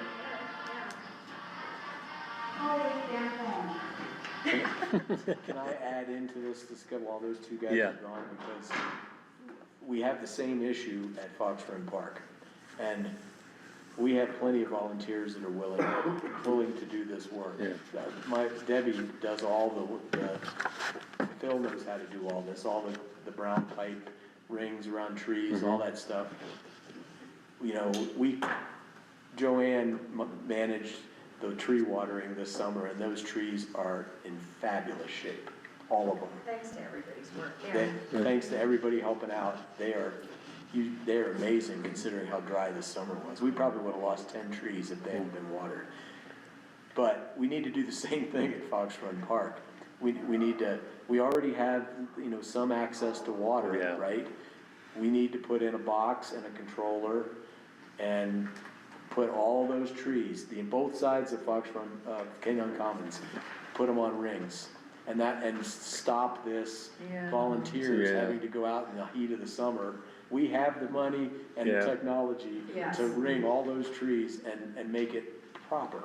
Yeah, They get properly watered Yeah, and on a timer. on a timer. On a time, it's gonna- And, we can afford to pay for the water.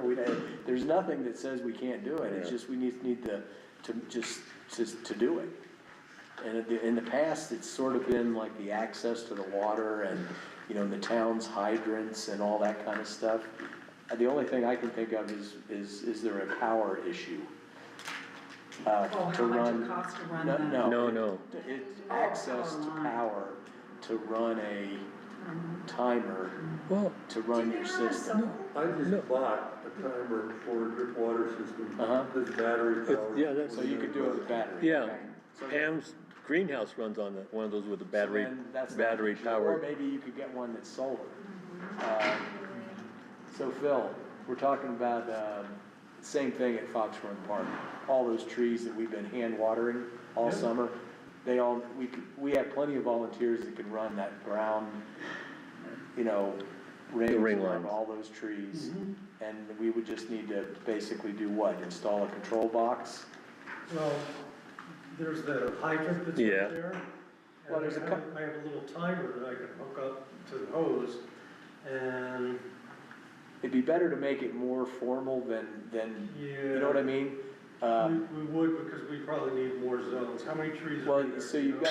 you basically Yes. need a zone on the east side to do all those fir trees, Right. okay? And then you need a zone on the center to do that whole thing of aspens Yep. that's on the east side of Canine Commons.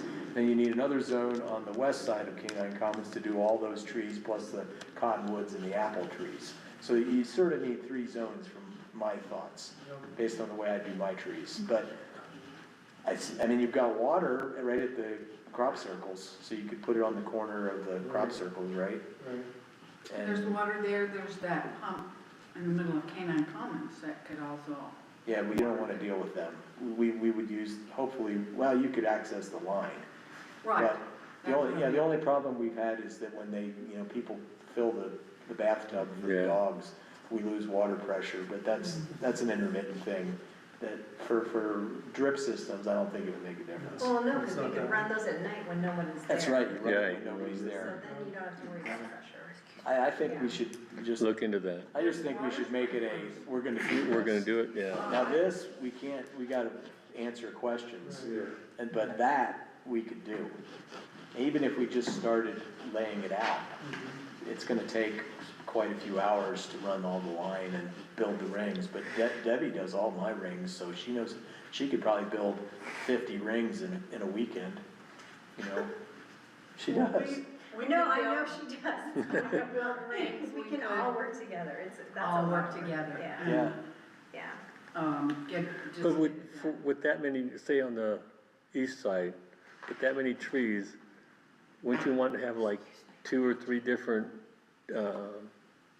zones? yeah, you'd have to figure it out. Yeah, you don't want it all on one zone, would you? We'd have to see how much, What Pressure? what pressure gallons is, per minute Yeah. come out of that hydrant, and then you can determine it, yeah. Yeah. and then figure out how much. Do the it, pressure you was could to divvy go. it up, it's not Yeah. that hard to make 2 separate Right. zones. You just have to, be a more robust controller can handle all that, right? Well, even, you can buy a Y, put it on So, the, whatever you want. Yep. yeah, so I just think we need to make a long-term, like, edict, that, hey, we're gonna do, at a minimum, we're gonna do Foxfront Park, and we should have, say, we wanna have it done by next year, We maybe can water it one more year, by hand, but while we're working on it, but I think we really I think we should can- shoot. whatever you wanna shoot for, I'm okay. You can't keep putting in 12 trees and watering by hand. That's just not a feasible thing. It's getting to And, be a long it's getting to be process. too much, and we either have to cut down on the number of trees for donations that we accept or that we plant and say, we're only gonna put in 3 new trees. Or we have to have a more efficient watering, and Or, in some ways, just another subject is if, once you figure out this watering system, eventually you need to maybe put trees out here along. that would be nice. Along out the, there. along the Real parking pretty. lot to shade, from this side, for the town hall. I mean, they don't all have to go in Foxfront Park, that's just the way we were doing it to get max shade for the dog park, but we're pretty good there Yeah. now. I mean, give it 3 or 4 years, man, it's And, gonna be awesome. yeah. So, Yeah. I think we're to the point where there may be some fill-ins at Fox Run, ones that died, or there's some holes over there that we need to fill in, but then I think we probably have some other places. Yeah. But you need to have water, A lot more so we visible. can't do that unless we can figure out the water issue, so, cause then we'll end up watering these trees. We'll be running around town hall with a hose hooked up to Rue's sink in here. Watching people drive over the top of it. So by next meeting, is this feasible that by next meeting you could meet with, take a few of us around and we could come up with a plan, A for Conifer Grove, Foxham Park, Community Gardens, drip line, that we could get done. A drip line plan. Yeah, That will give Taylor time to find out what's Figure this out, down there. And then we can make a plan for there if we have water. Or there if And we we're don't gonna, have. and do you want me to put a work day on the schedule, just, Yeah. Well, I just do think it? we can, but we, yes, I'll but, do it in the first week of September after Labor Day. you, to do down there. Yeah, just to at Yeah. least start the clean out and the papering. Okay, so you'll let me know what day that is. I'll talk to you to make sure you're available. 13th. Make sure I'm available and Phil. 13th. As long as we have the three of us, And then we we'll, can do we'll get that. enough help. Yeah, it's not gonna be, yeah, I mean, a lot of people come that don't do trail stuff, that like to do other stuff, so, Yeah, well, that'd be great. cool. Okay, There so should be then, cooler temperatures by then. Yeah, yeah, thank God. Oh, yeah, they're supposed to be cool next week. So then what about War on Weeds? Who wants to talk about that? okay, so, first of all, the war on weeds that the county used to come up here every year, and, because they don't have the funds that they're not even spraying their own county roads. They, Lincoln County. Lincoln County. Wow. So that's why he can't afford to have his guys come here on a Friday, like they get paid. We switched from Saturday because he was paying time and a half, so we went to Fridays. So that's why they're not gonna be able to come up here. Can we pay them? I don't know. How would you pay the county? Send them a check. Have If I you sent think them it's, an if you think it's invoice? worthwhile enough, that's one of those things you've gotta decide. Yeah, You know, previously we paid $1,000 for the golf association. and that's another thing. We had volunteer youth groups pulling musk Yeah. thistle, and none of that happened this year. Okay. And Lincoln County didn't come, so basically And you know why the golf guys don't wanna pull weeds this it's year? too many. No, they have the money this year. Because every year they were kinda counting on our 2,000. And, what's his name, George Tolson? He was asked, one of his members asked him, are we gonna pull weeds? And he told him, no, we got money. So we need to cultivate another volunteer Yeah. group that's willing, that needs some, Some, I guarantee you there's volunteer groups around that would like, yeah, that have people. Well, the long story short is, if you go and look at the documents that I sent you, this is just along my street, along Vista Upper there, and Craig sprayed, then Larry sprayed, and, Yeah, that's all on town property. yeah, and we thought somebody would come along and weed eat and get rid of them. So part of the problem, so let's step back a minute. If you go back, you go back to the spreadsheet that Greg gave us. Back like in February is when the whole discussion of, okay, the roadside spraying needs to be done and the contract needs to be let. And that didn't happen this year because Shumway was, no, wait, well, it ended up happening, but you had to get the town had to hire a different person to do Right, it. yeah. It was late in the year, it was already the end of July before it happened, because it didn't happen. If you go back, Greg gave us a spreadsheet that has a timetable of everything that's supposed to happen for trails, for War on Weeds, and for War on Weeds, February, there's a line item in there that says, coordinate with the town to make sure that the contract is set for the guy to come do the roadside spraying. Okay? And Okay. that didn't happen this year until too we late. brought it up last NRV meeting, and you asked them about it, and then they got the new guy to do it. So basically, it happened late in the season, which is better than not happening, Yeah. but you gotta kill them earlier in the season, or they go to seed, and now we're gonna have a huge problem for 3 years, because all these weeds went to seed along the whole, everywhere, right? Yes, I was gonna bring a calendar so we could put in February, in March, in April. It's already on It's already- that spreadsheet. And so maybe if you have a copy of the spreadsheet, if you want to forward it to I'll all of forward it. us. Because, and the thing we have to find out that I am not clear on, and I should be maybe, but I'm not, is who's on first? Who does what? What does the town do and what do? Okay, so I had a discussion with Greg about this, and what he used to sort of facilitate it because he had this program and he knew that in February, he would come talk to Kristen. And they would go, okay, are we, you know, and the town paid for this. The town paid for this roadside spraying. So that's why he had to deal with them. It wasn't an NRB function. Well, I think it's appropriate. Yeah, so he would come and that's why he had a flow. And then he, at the same time, he would call the guys at Lincoln County and set up a date for War on Weeds.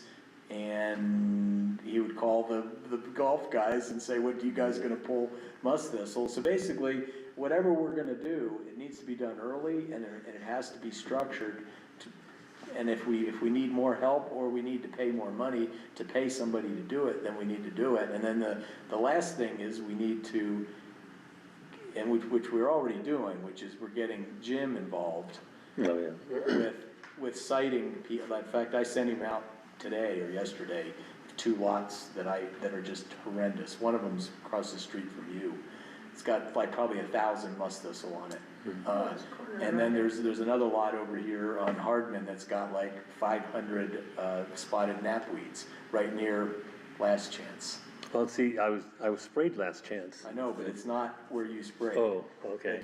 It's spreading, let's put it, Okay. so you got all the stuff that we have control of, but then there's all of these lots around town. Oh. Like if you drive around my neighborhood, there are Yeah. probably 30 lots that you could cite the homeowners right now for musk thistle that's out of control. And same with me, with all of us know, around the corner on Hillside Way, So- there's bunches of it. Larry sprayed it because he So sprayed the road. us going around, so previously, when I was working with Greg on this, Yeah, we would get the youth groups and we would go do sections of town where we would pull musk thistle. And they were doing it as a volunteer and we would fill trucks because it was like church youth groups and they wanted to do a volunteer project and then so he would arrange that and set it up and they did that. And then we had the golf guys would do it for money and they pulled a whole bunch of it. And then we had the roadside sprayers that the town contracted, right? And then we had War on Weeds Day where the guys would go out on ATVs and they would spray Prater Canyon, Green Canyon, Cedar, Fox Run Park. Across here too. All of this stuff around here that was out of control this year. And we would take them to hot spots to try to tamp all this down and none of that happened this year. So next year, we gotta be on top of all of this and we may have to come up with new solutions. Because if the golf guys are gonna be if they've got schizoid, enough money, we don't if need they're that. gonna be schizoid on us, we need to find somebody else. Yeah. Either volunteers or pay. We have the money. We find a landscaper and pay a landscaper to go on these lots and take spray it and now that goes back to Jim because what Jim is overwhelmed because there are so many lots. And I'm guiding him to like the worst ones. But if you took every one of us and we took our own neighborhoods and all of us went around and took pictures of every lot and sent it to him, he would have 10 weeks worth of work to try. So I think there needs to be like a city, town-wide, like reassessment of, we gotta get this under control. You either spray your lots or you mow them, or, a lot of towns do that. If they have vacant lots, they're required to mow their lots. And because mowing will stymie a large majority of this weed That's growth. why I mow my extra I know. lot. But I've heard there's a lot of pushback against that from the town's perspective. They don't wanna force people to do that. Well, one way or the other, because what Greg and I would do is, he told me, well, as long as there's not a no trespassing sign, you can go on anybody's lot and spray it. So he and I were going out with those backpack sprayers and just spraying, trying to get control of it in our neighborhoods. And that's like your last ditch. Yeah, but I think if the town can't, if the town cannot help this all-volunteer group, we cannot continue to be the only bunch concerned. And we need to know if the town is willing to be more assertive with the landowners and help Jim. And if we provide all these pictures, in our neighborhoods, which I'm happy to do, Yep. then we have the data, we can help him, but we also have to be able to count on the town. Because there are a bunch of oldie goldies, people who live someplace else and who don't ever come here, or their kids might come 4th of July weekend, but the rest of the time, things are going to, Seed. seed. Yeah, so I was gonna Keep say, it simple. Your problem is bigger than the weeds, because if you look at a lot of those empty lots and the deadfall and the dead trees, et cetera, It goes to Firewise too. yeah, I mean, Yeah, that, which is a whole nother the subject. 3 dead Yeah. trees that are up on the corner of our house where one has fallen down, and we have tried to contact the landowner, and they won't do a thing. Nope. And I don't know if it falls on somebody and, you know, kills them, or Yeah. falls on somebody and breaks their car or house. This spring, in my neighborhood, the 2 roads around my house, there were 3 major trees that went down across the road. One of them took out an electric box and took the whole neighborhood out. Yep. And nobody knows a good way to, get the landowners on those empty lots to do something about it. And I know there was a meeting this spring with the Forest Service, there were some guys that. Yeah, that was a Firewise Yeah. meeting, yes. But that's, which is good, they're trying to get the Forest Service and the town engaged to do stuff along but that's primarily along the toe of the mountain in the forest, which is good, it needs to be done. Well, it was also supposed to cover the empty lots. Along there, yes, I don't think it's, well, that's the only place where the trees are. Yeah, I know what you mean, it's the same problem.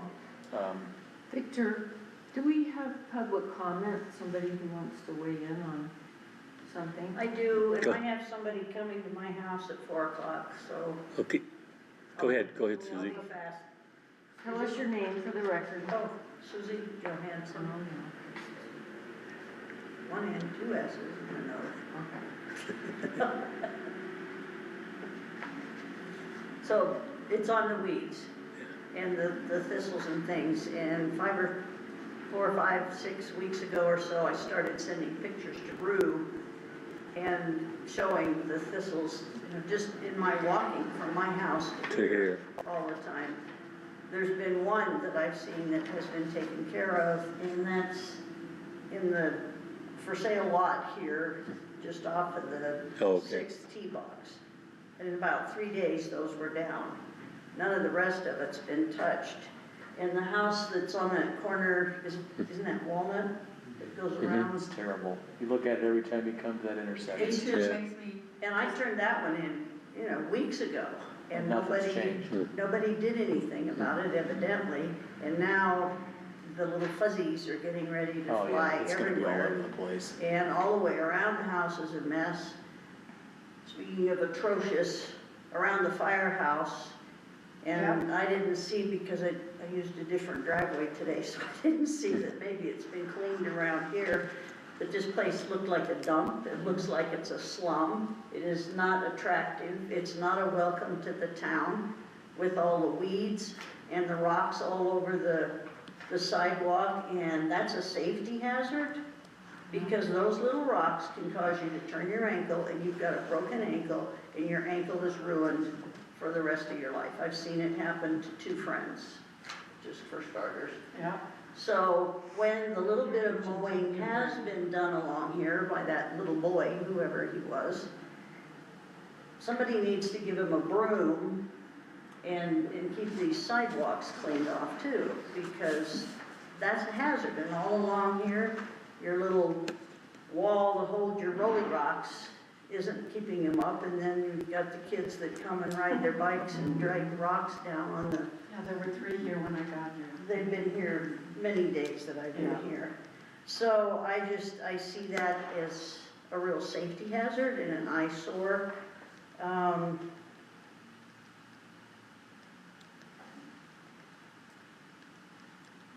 yeah, I think that pretty well covers my list, so there's my beef, but I like to try to walk, from my house at Alta down here, and, you know, it's just a weedy, nasty mess, and it's ugly all the way around, and I had emailed about the thistles along the ditch bank. That was 4 or 5 weeks ago, so, anyway, I'll go take care of my guests, but thank you for listening. Yeah, I appreciate it. Can I ask a question? What is the best stuff to take care of the thistles? 2,4-D. 2,4-D. 2,4-D, okay. I know you do. But I Thank you just, for coming. yeah, but it's just, it So from- discourages me every time I walk down here to get From the our- mail. from our I look perspective- Every day, it's a Yeah. pit, so, At a minimum, thank you. how hard would it be to have our landscape guy, the guy that's mowing at Fox Run Park? How hard would it, how many hours do you think it would take him a week to manage around It's this a lot already. Around the where? properly? So basically, the town obviously has somebody coming and mowing that's, Well, I think somebody told me it was Jim's son that was. yeah, doing it see, that's today. just unacceptable.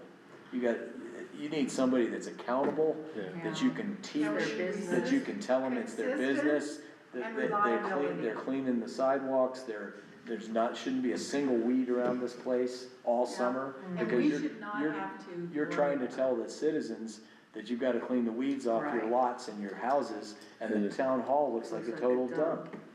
So, we should offer the mayor, we'll pay for the guy, our Okay. guy to come and do the town hall. I think this is the town's responsibility. I know it is, but that, we could shame them into doing it. Well, I mean, but there's, I mean, I'm But serious. where does it end? not to get, Why I mean, just is there, here? We're is this a talking about budget? You gotta there. start somewhere. True. Is this a, It's better, I mean, if you're gonna start anywhere, it should be right here. Because it's the government and it sets the stage, and then you move from here down the road to the entrance. I have thought that for a while. Yeah, so And- why not offer and say, well, hell, if you're not gonna do it, we'll do it. Or, you know, but I'm hesitant, But give is us this a a- budget problem for the town? but the other thing is we have to have an It explanation from the would town. be, because we didn't put that into the budget this year, Why See? not? because it didn't come up. I know, Oh, it's weird it's that it's unacceptable. a, I it's don't a board thing understand, and not the town, I a don't town thing. understand that, because way before, the changeover in administration, we talked about, I remember. things, and you were part of that I discussion. remember that. And, that it's not included in the budget, it just does not make sense to me. And if we had, and so, I'm just saying, we need to do something and get it done. There is a budget line item for maintenance of the town hall. And that's a relatively large item. Have to check and see whether or not that could expand to around the town hall. Well, we can't even get people to, I mean, they took away this is a small matter, but the trash barrel in the mail center was taken away. And the floors are not clean down there, and supposedly that's in the maintenance contract for the town. Every Sunday, they have someone cleaning Now downstairs. they do. Oh, okay. But we need the trash back, but that, I don't really care about the mail center so much, but I can't tell you how it embarrasses me Yeah. to come and see the weeds grow this tall all along, and that the rocks falling down on the sidewalk, and, you know, I know that I have brought up the liability and the liability issue. The latest issue with the rocks on the sidewalk are falling down, for some reason, the kids have decided it's a bicycle cross. Yeah, we need a bike park. I'm Well, we serious. need a lot skate of park. things. I'm serious. Yeah, I've and- watched them all summer. Yeah. They're just It sounds looking for like a it place could to be ride over their here. bikes. Something to Over do. across the street. Exactly. And in the area that, and kids need a place. If you want kids here, then we have to have something for them to do besides the 3 that I've seen now 3 days in a row, the same group. Oh, yeah, they're always here. And they're here a lot, and they need something to do, and I don't fault the kids for that. But, so, I'm wondering, to bring it back, what you're gonna send us, all of us, Greg's spreadsheet. Do we need a day or a time that we decide on what needs to be done? Do we all take pictures, bring them in to be printed, give them to Jim, and say, this is this address, you know, on Vista Drive, this is this address, what do we do next? That's, I guess. Do you think, Victor, what's a good? So what's the strategy? ordinance? Are lot owners just cited or? Yes. as Yeah. fine?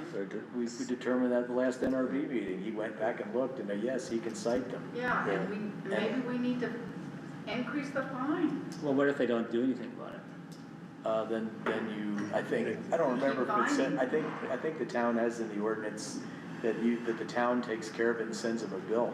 That's what I'm wondering, if there's an automatic after a I certain think amount there of is days, something then like that. we have a. From what I remember. We have Do a you remember company that? on I think that's what- contract to go do the work automatically. If there's no response or they don't pay the fine within, Yeah, We can't wait 30 days. It has to be, you get the Well- letter, you send them a letter,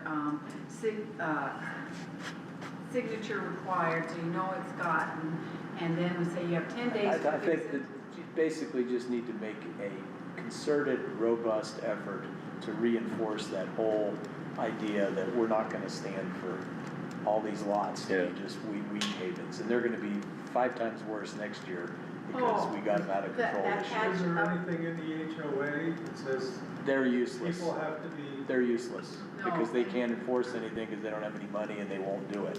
They won't enforce parking, RVs, all the stuff that's in the HOAs, they won't enforce any of it. So basically, it's a town, if you want something done, it's gotta have to be the town that does it. Would you not agree? Yeah, I would agree. Yes, okay. I'm gonna throw a thought out again. I own 4+ acres over in a homeowners association in You Idaho. told me this before. The county comes in and sprays that for me for weeds every year for a grand total of $30. Is there something we could work out with the county or a independent contractor that as long as the homeowner agrees to it versus the $750 fine, that they can come in and spray the lot? But maybe that's a thing that we need to run by the town attorney. Or like, do we have to create a new ordinance or whatever, Or the or? ordinance is there. It's a nuisance ordinance, it's a nuisance Well, no, ordinance there's that a. covers weeds, right? Noxious. It's is it under the nuisance ordinance though? No. Well, Or is it separate? Separate ordinance. Separate, so okay. maybe when we enforce it, we say you pay the $750 fine, or you can pay $60 to have somebody come spray it for you, right? And so what are they gonna choose, right? Well, they're gonna Maybe that's choose the- the $60, so then we bill them for the $60.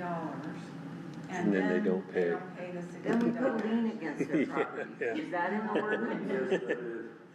I think we have. But to in the interim, what you do is as long as there's not a no trespassing sign on there, We just we go do go, it. that's And what I we think we always should- went and pulled it or So sprayed then it. who pays for that? The NRV Yeah, or we the did. town? Yeah. The Well, NRV. I NRV think did. we have to, NRV can begin the process, but I think It's one of those things where you've gotta, just you gotta gotta do it, because otherwise you're gonna lose control.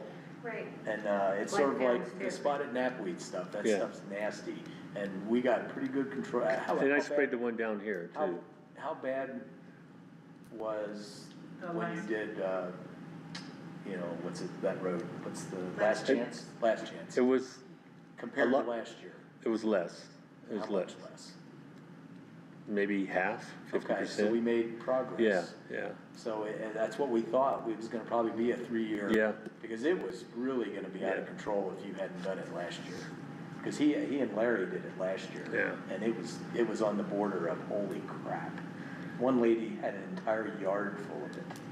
And Greg told me, once that stuff gets started, it will kill everything. It does, and you just cannot have it. And I sicked Jim on a lot that's over by, it's on Hardman. If you go down Hardman past Tony's house, Yeah, on the right, so it's on the west side of Hardman, there's like a brown house just down past Tony.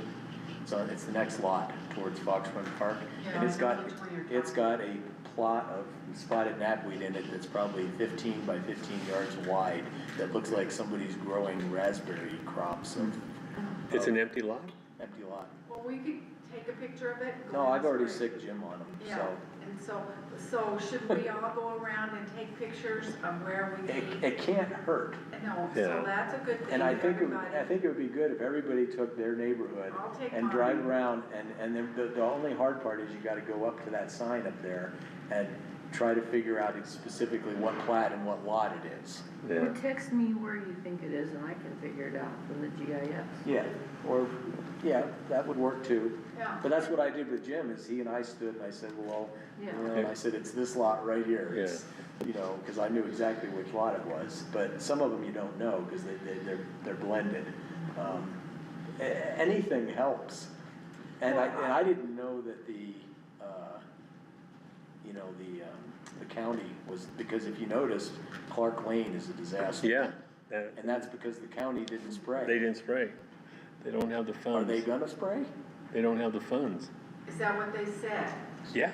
And so did they Well, offer? no, okay, let me tell you, the guy that was at the front desk, said it wasn't Travis Osmond, but the guy at the front desk, was, I was asking him, well, I'm here to see if you guys can come on up. He goes, I got a feeling we might not be able to do that because we don't even have the funds to spray our own roads right now. Down in Acton, The county, in the county. So Well, do you have any idea how much we paid for the roadside spraying of the town, the one, when we finally got it under contract? No, I don't. Can you find that out? Because that's, you know, from an NRB perspective, if you can't stop these invasive weeds, Yeah. why the hell are we doing anything? You know? yeah. yeah, it's central to everything. It's central. And I've been looking at the mission statement, and since I've been sitting here. Provide a rural lifestyle, outdoor and indoor recreation, and quality town infrastructure. Okay, the quality town infrastructure is getting rid of the weeds on empty lots and up and down roads. And town property. And town property. And we can start the process if we have to, money-wise, but it really needs to go back to what is the town in their budget. Yeah, and does the town even know that the county is unable to spray? So, if that's the case, then we could have gotten the guy that did our spraying to Yeah. do Muddy String and Clark Lane where it abuts the town, because Yeah. they're out of control right now, and all that stuff's gonna go back into the town It's just gonna and come make back it, and to make it everybody's worse. yard. So And- you're like, it's like pushing and pulling, and if, I didn't know that the county wasn't doing it, I assumed they were. So I think that's a big deal for the town, for the mayor to know that, hey, the county is not gonna do this, so it's gonna go backwards big time. And Cause we almost had it really under control the last 5 years. who made the decision? Is it Lincoln County Commissioners who decide the budget for what? Yeah, I think Oh, we I'm should sure it raise is. holy hell with it. I'm sure it is. Yeah, So what happened there, Lincoln County Commissioner, because you took our spray guy, you know. well, it's a whole And- division no. of weed and pest Yeah. division, and Yeah. it must be, I don't know, is it wage, who knows what it is, you just don't know. I'm sure they've got budget concerns, you know, Yeah. and they're backing off on everything just because they can't afford it. Yeah, it's like everything. So, I can tell you why they're cutting back on all the costs. Remember, the legislature cut your property taxes Yeah. by 25% or whatever. That's it where was. it's all going, that's They're right. blaming everything. Everything on Yeah. that, yes. Oh, yeah, I knew there was, yeah. But at a minimum, from the town's perspective, I mean, until they get their feet back on the ground, it would seem logical to me that we would wanna say, hey, we're gonna spray that then. because it's just gonna Yeah. affect our neighborhoods. We have to do something, and so what is our next step? And yes, we can initially, you know, contract with somebody to spray, or just do the pictures and send it to Jim, and volunteers can go spray on empty lots, because we have an ordinance, and if somebody says something, you can say, unless it's no trespassing, we're gonna go and take care of it. But it's not, it's an initial, addressing of the issue, but it's not a valid long-term issue. Yeah, it's just temporary, it's So just, is this something we do next spring? Is this something we do now? It's too late to spray weeds now, isn't it? I think you could cut them down. it doesn't hurt. No. Well, I was just Depends thinking- on which kind it is, some of them it's better to spray them now. If you, I'll send, when I send you the spreadsheet, I'll send you That cool document. there's a document that talks about each kind of weed and when the best time to spray them is, and it varies. You know, Yeah. obviously the musk thistle, you wanna spray it in June before they go to seed. Some of them are going But to some of the them, new ones. you wanna kill them now because you wanna spray them now because they're putting all their energy in their roots for winter, and it kills them better to spray them now. So, and it depends, each one's different. So that's what the whole thing about Lincoln County Weed and Pest is they're supposed to be the smart guys on this to help us. I was walking at Foxconn You know? the other day, and of course, when I see them, I stop them like this, and some lady came by and she said, "What are you doing?" And I said, "I'm keeping rid of weeds." And I said, "If you see these, oh, they're so pretty." I thought they were like Scottish thistle. I said, "No." And the Scots, I don't know what they do about their weed, but we're trying to get rid of it. So if you see it, stomp them, or Just- break them off. Just so everybody knows, the town cut their budget by 20% from last year to this year. And the revenue sources coming in for the month of July were down to 20%, so we're right where we were expecting it to be. Well, I mean, that's my one comment is there are consequences for pushing for some things. Getting smaller property taxes are gonna lead to cuts in Yeah. city, towns, county budgets, state budgets, so we have to kinda deal with that. That's why I don't know if the NRB can deal with some of it, but it's gotta be other ways to address a real problem for our natural resources here. Yeah, you're right, you're right. I mean, but, Well, in the meantime, though, you know, if you look at how much money we have in our account, we could afford to pay somebody to spray all that stuff, because they're not that expensive. Yeah. They're several $1,000s, I Yeah. think. And we to- can help too. And we, as- Yeah. we've been doing our part. If you look Yeah. at Fox Run Park and Canine Commons, we've killed so much stuff around there. There's barely anything. There are still a couple, but we've got most of it. You know, and we do it in the trailheads, and we do it on Prater Canyon Road, and, you know, my point is like, that if people want lower property taxes, if this is a problem, then we should increase that fine from $750 to double the amount. Yeah. Make it serious. well, the other thing is We can't, that 750 I think per that's- instance is mandated by. It's a capped statute, By a right? state statute. Yeah.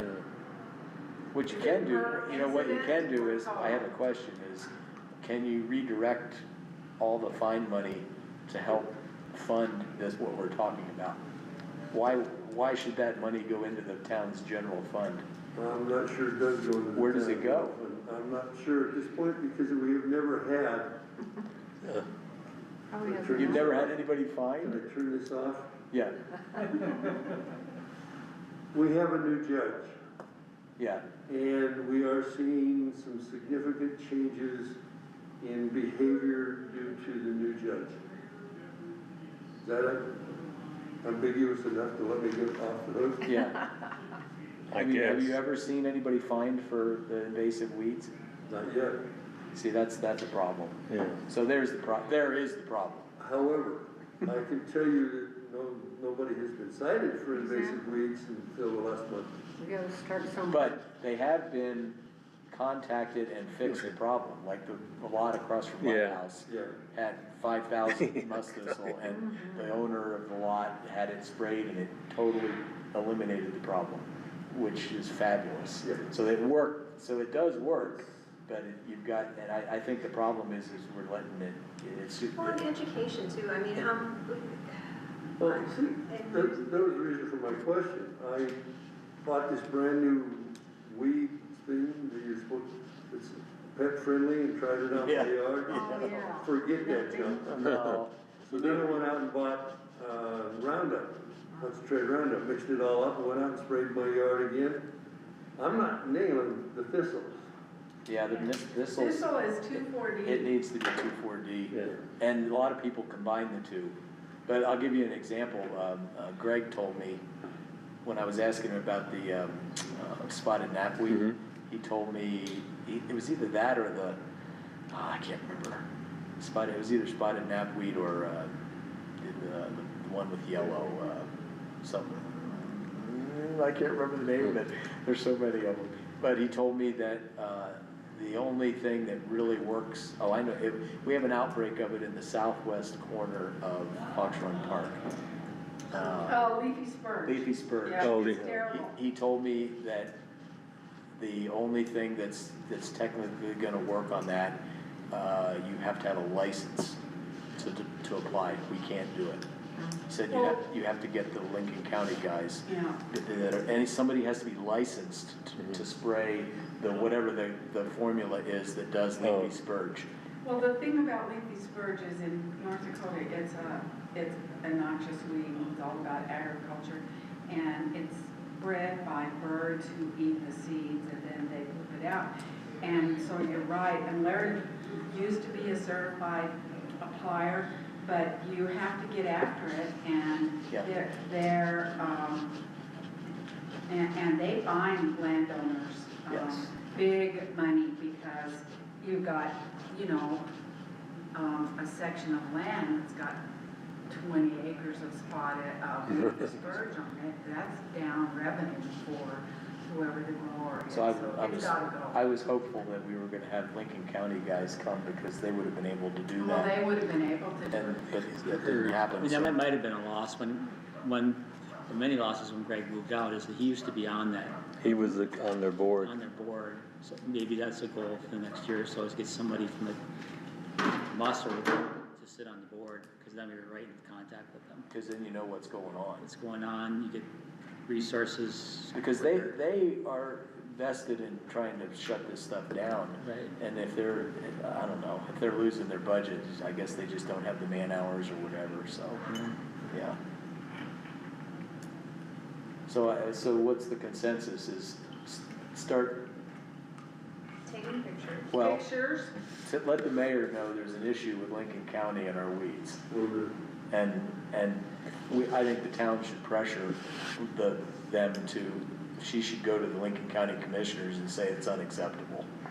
You've gotta find a way, because we will be inundated with this stuff if they don't take care of the part that the Lincoln County, and in the interim, find out if, I can't imagine that they would have any trouble with us spraying along their right of way, where it abuts, that affects the town.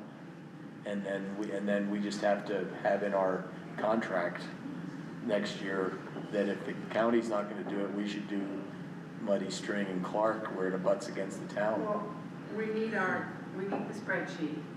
We need. I'll send you Yeah. that. We need to set a date to go around and have pictures. No, just do that Just on your On own. your own. Well, but At I was this point. thinking we could send it to him. So- Just start, he's gonna be overwhelmed, trust me. Yeah, that, So then, Let's pick a day for the front entrance.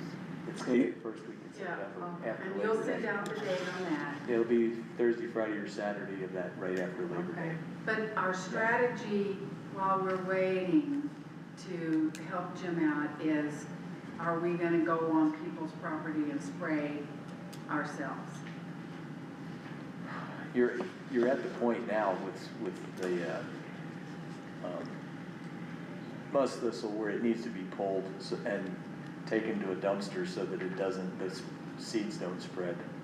I don't, So all of that stuff up on Vista we need to get rid of it. up on that corner where we sprayed it, I don't know the answer to that. I think we did, I think we got that early enough that it's probably gonna come Gonna back, die. but not, It just looks bad. cause it just looks bad, but it's dead, and cause Yeah, yes, because we it- both sprayed it. And we sprayed, and the places that we sprayed along Vista, down to Canyon Pines and Hillside Way, it's dead. Yeah. But That's better than anything, so. we made a little bit of inroads. I'm just thinking, so ahead for our September meeting and any jobs that we have to do, besides fix the main entrance. Yeah, you just can't, there's only so many hours in a day. Bill, do we need to order? I think I might go spray that lot you were talking about Tony's, We're gonna do the that empty lot with the gnat weeds, spotted gnat You weed. can if you want, I talked to Jim before you do it, Okay. because I sicked him on that one because it's so bad. Okay, Because it's right near where all that other spotted Side. knapweed was. Yeah.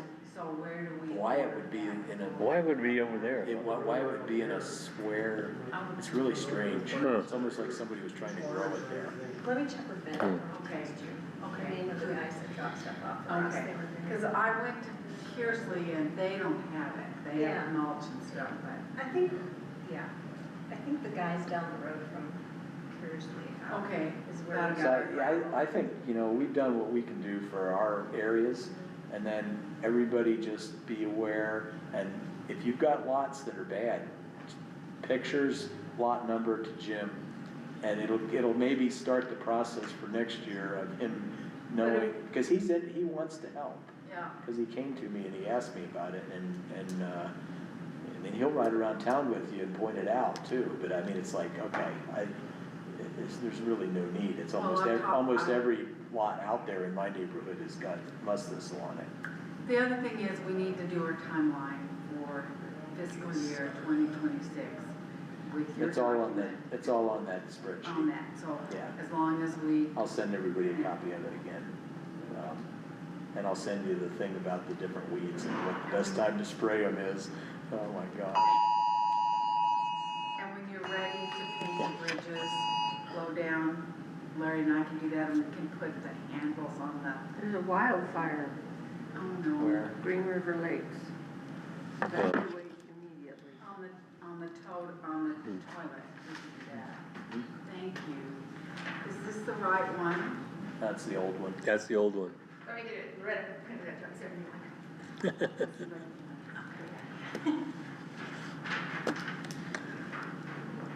So I'll stick the front entrance cleanup on the work schedule. We Okay. can get, Right after Labor Day, yeah, and, before the 15th, okay. Yeah, I've got it written down just for the yeah. first week after Labor Yeah, Day. that, it'll be cooler then, won't it? Well, That hopefully. week's Oh, Hopefully, it's supposed to be much hopefully, cooler. hopefully Friday. Hopefully Friday? Yeah. You'd rather have it be Friday? Well, I have a golf tournament on Saturday. Okay, I'm honest, I don't have, I'll put down Friday, I don't have. Okay. yet. And then when do you wanna, you were gonna schedule a discussion or planning for the irrigation at Fox Run Park? Well, I Do you think wanna do what- it that same time? Do you wanna I do it think- combined? yeah. We could combine. Want me to combine them? So it's front entrance, and then we drive over to Fox Run Park and do a little planning? Plan- Let's yeah. pick a day for that. Oh, Well, I'm oh, gonna it's do the it the same day. same day. Same day to do the front entrance, okay? Yeah, cause I think we'll get enough people to, Yeah. Front Okay. entrance shouldn't take too long. no, it'll take a couple hours to do that side. If we have 5 or 7 people, it'll be easy. You won't be here, never mind. Never Yeah, mind. I'm sorry. We'll be bad mouthing you.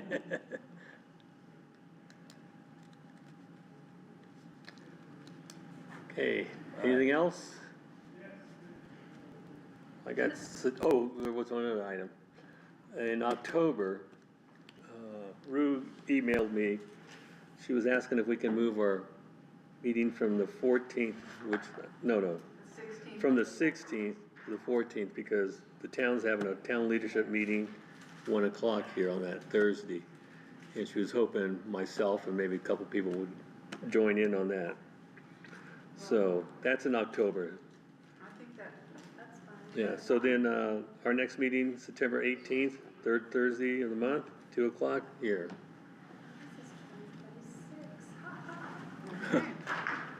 All right, Thank you. do I have a I motion move we for, adjourn. is it? All in favor? Aye. Aye.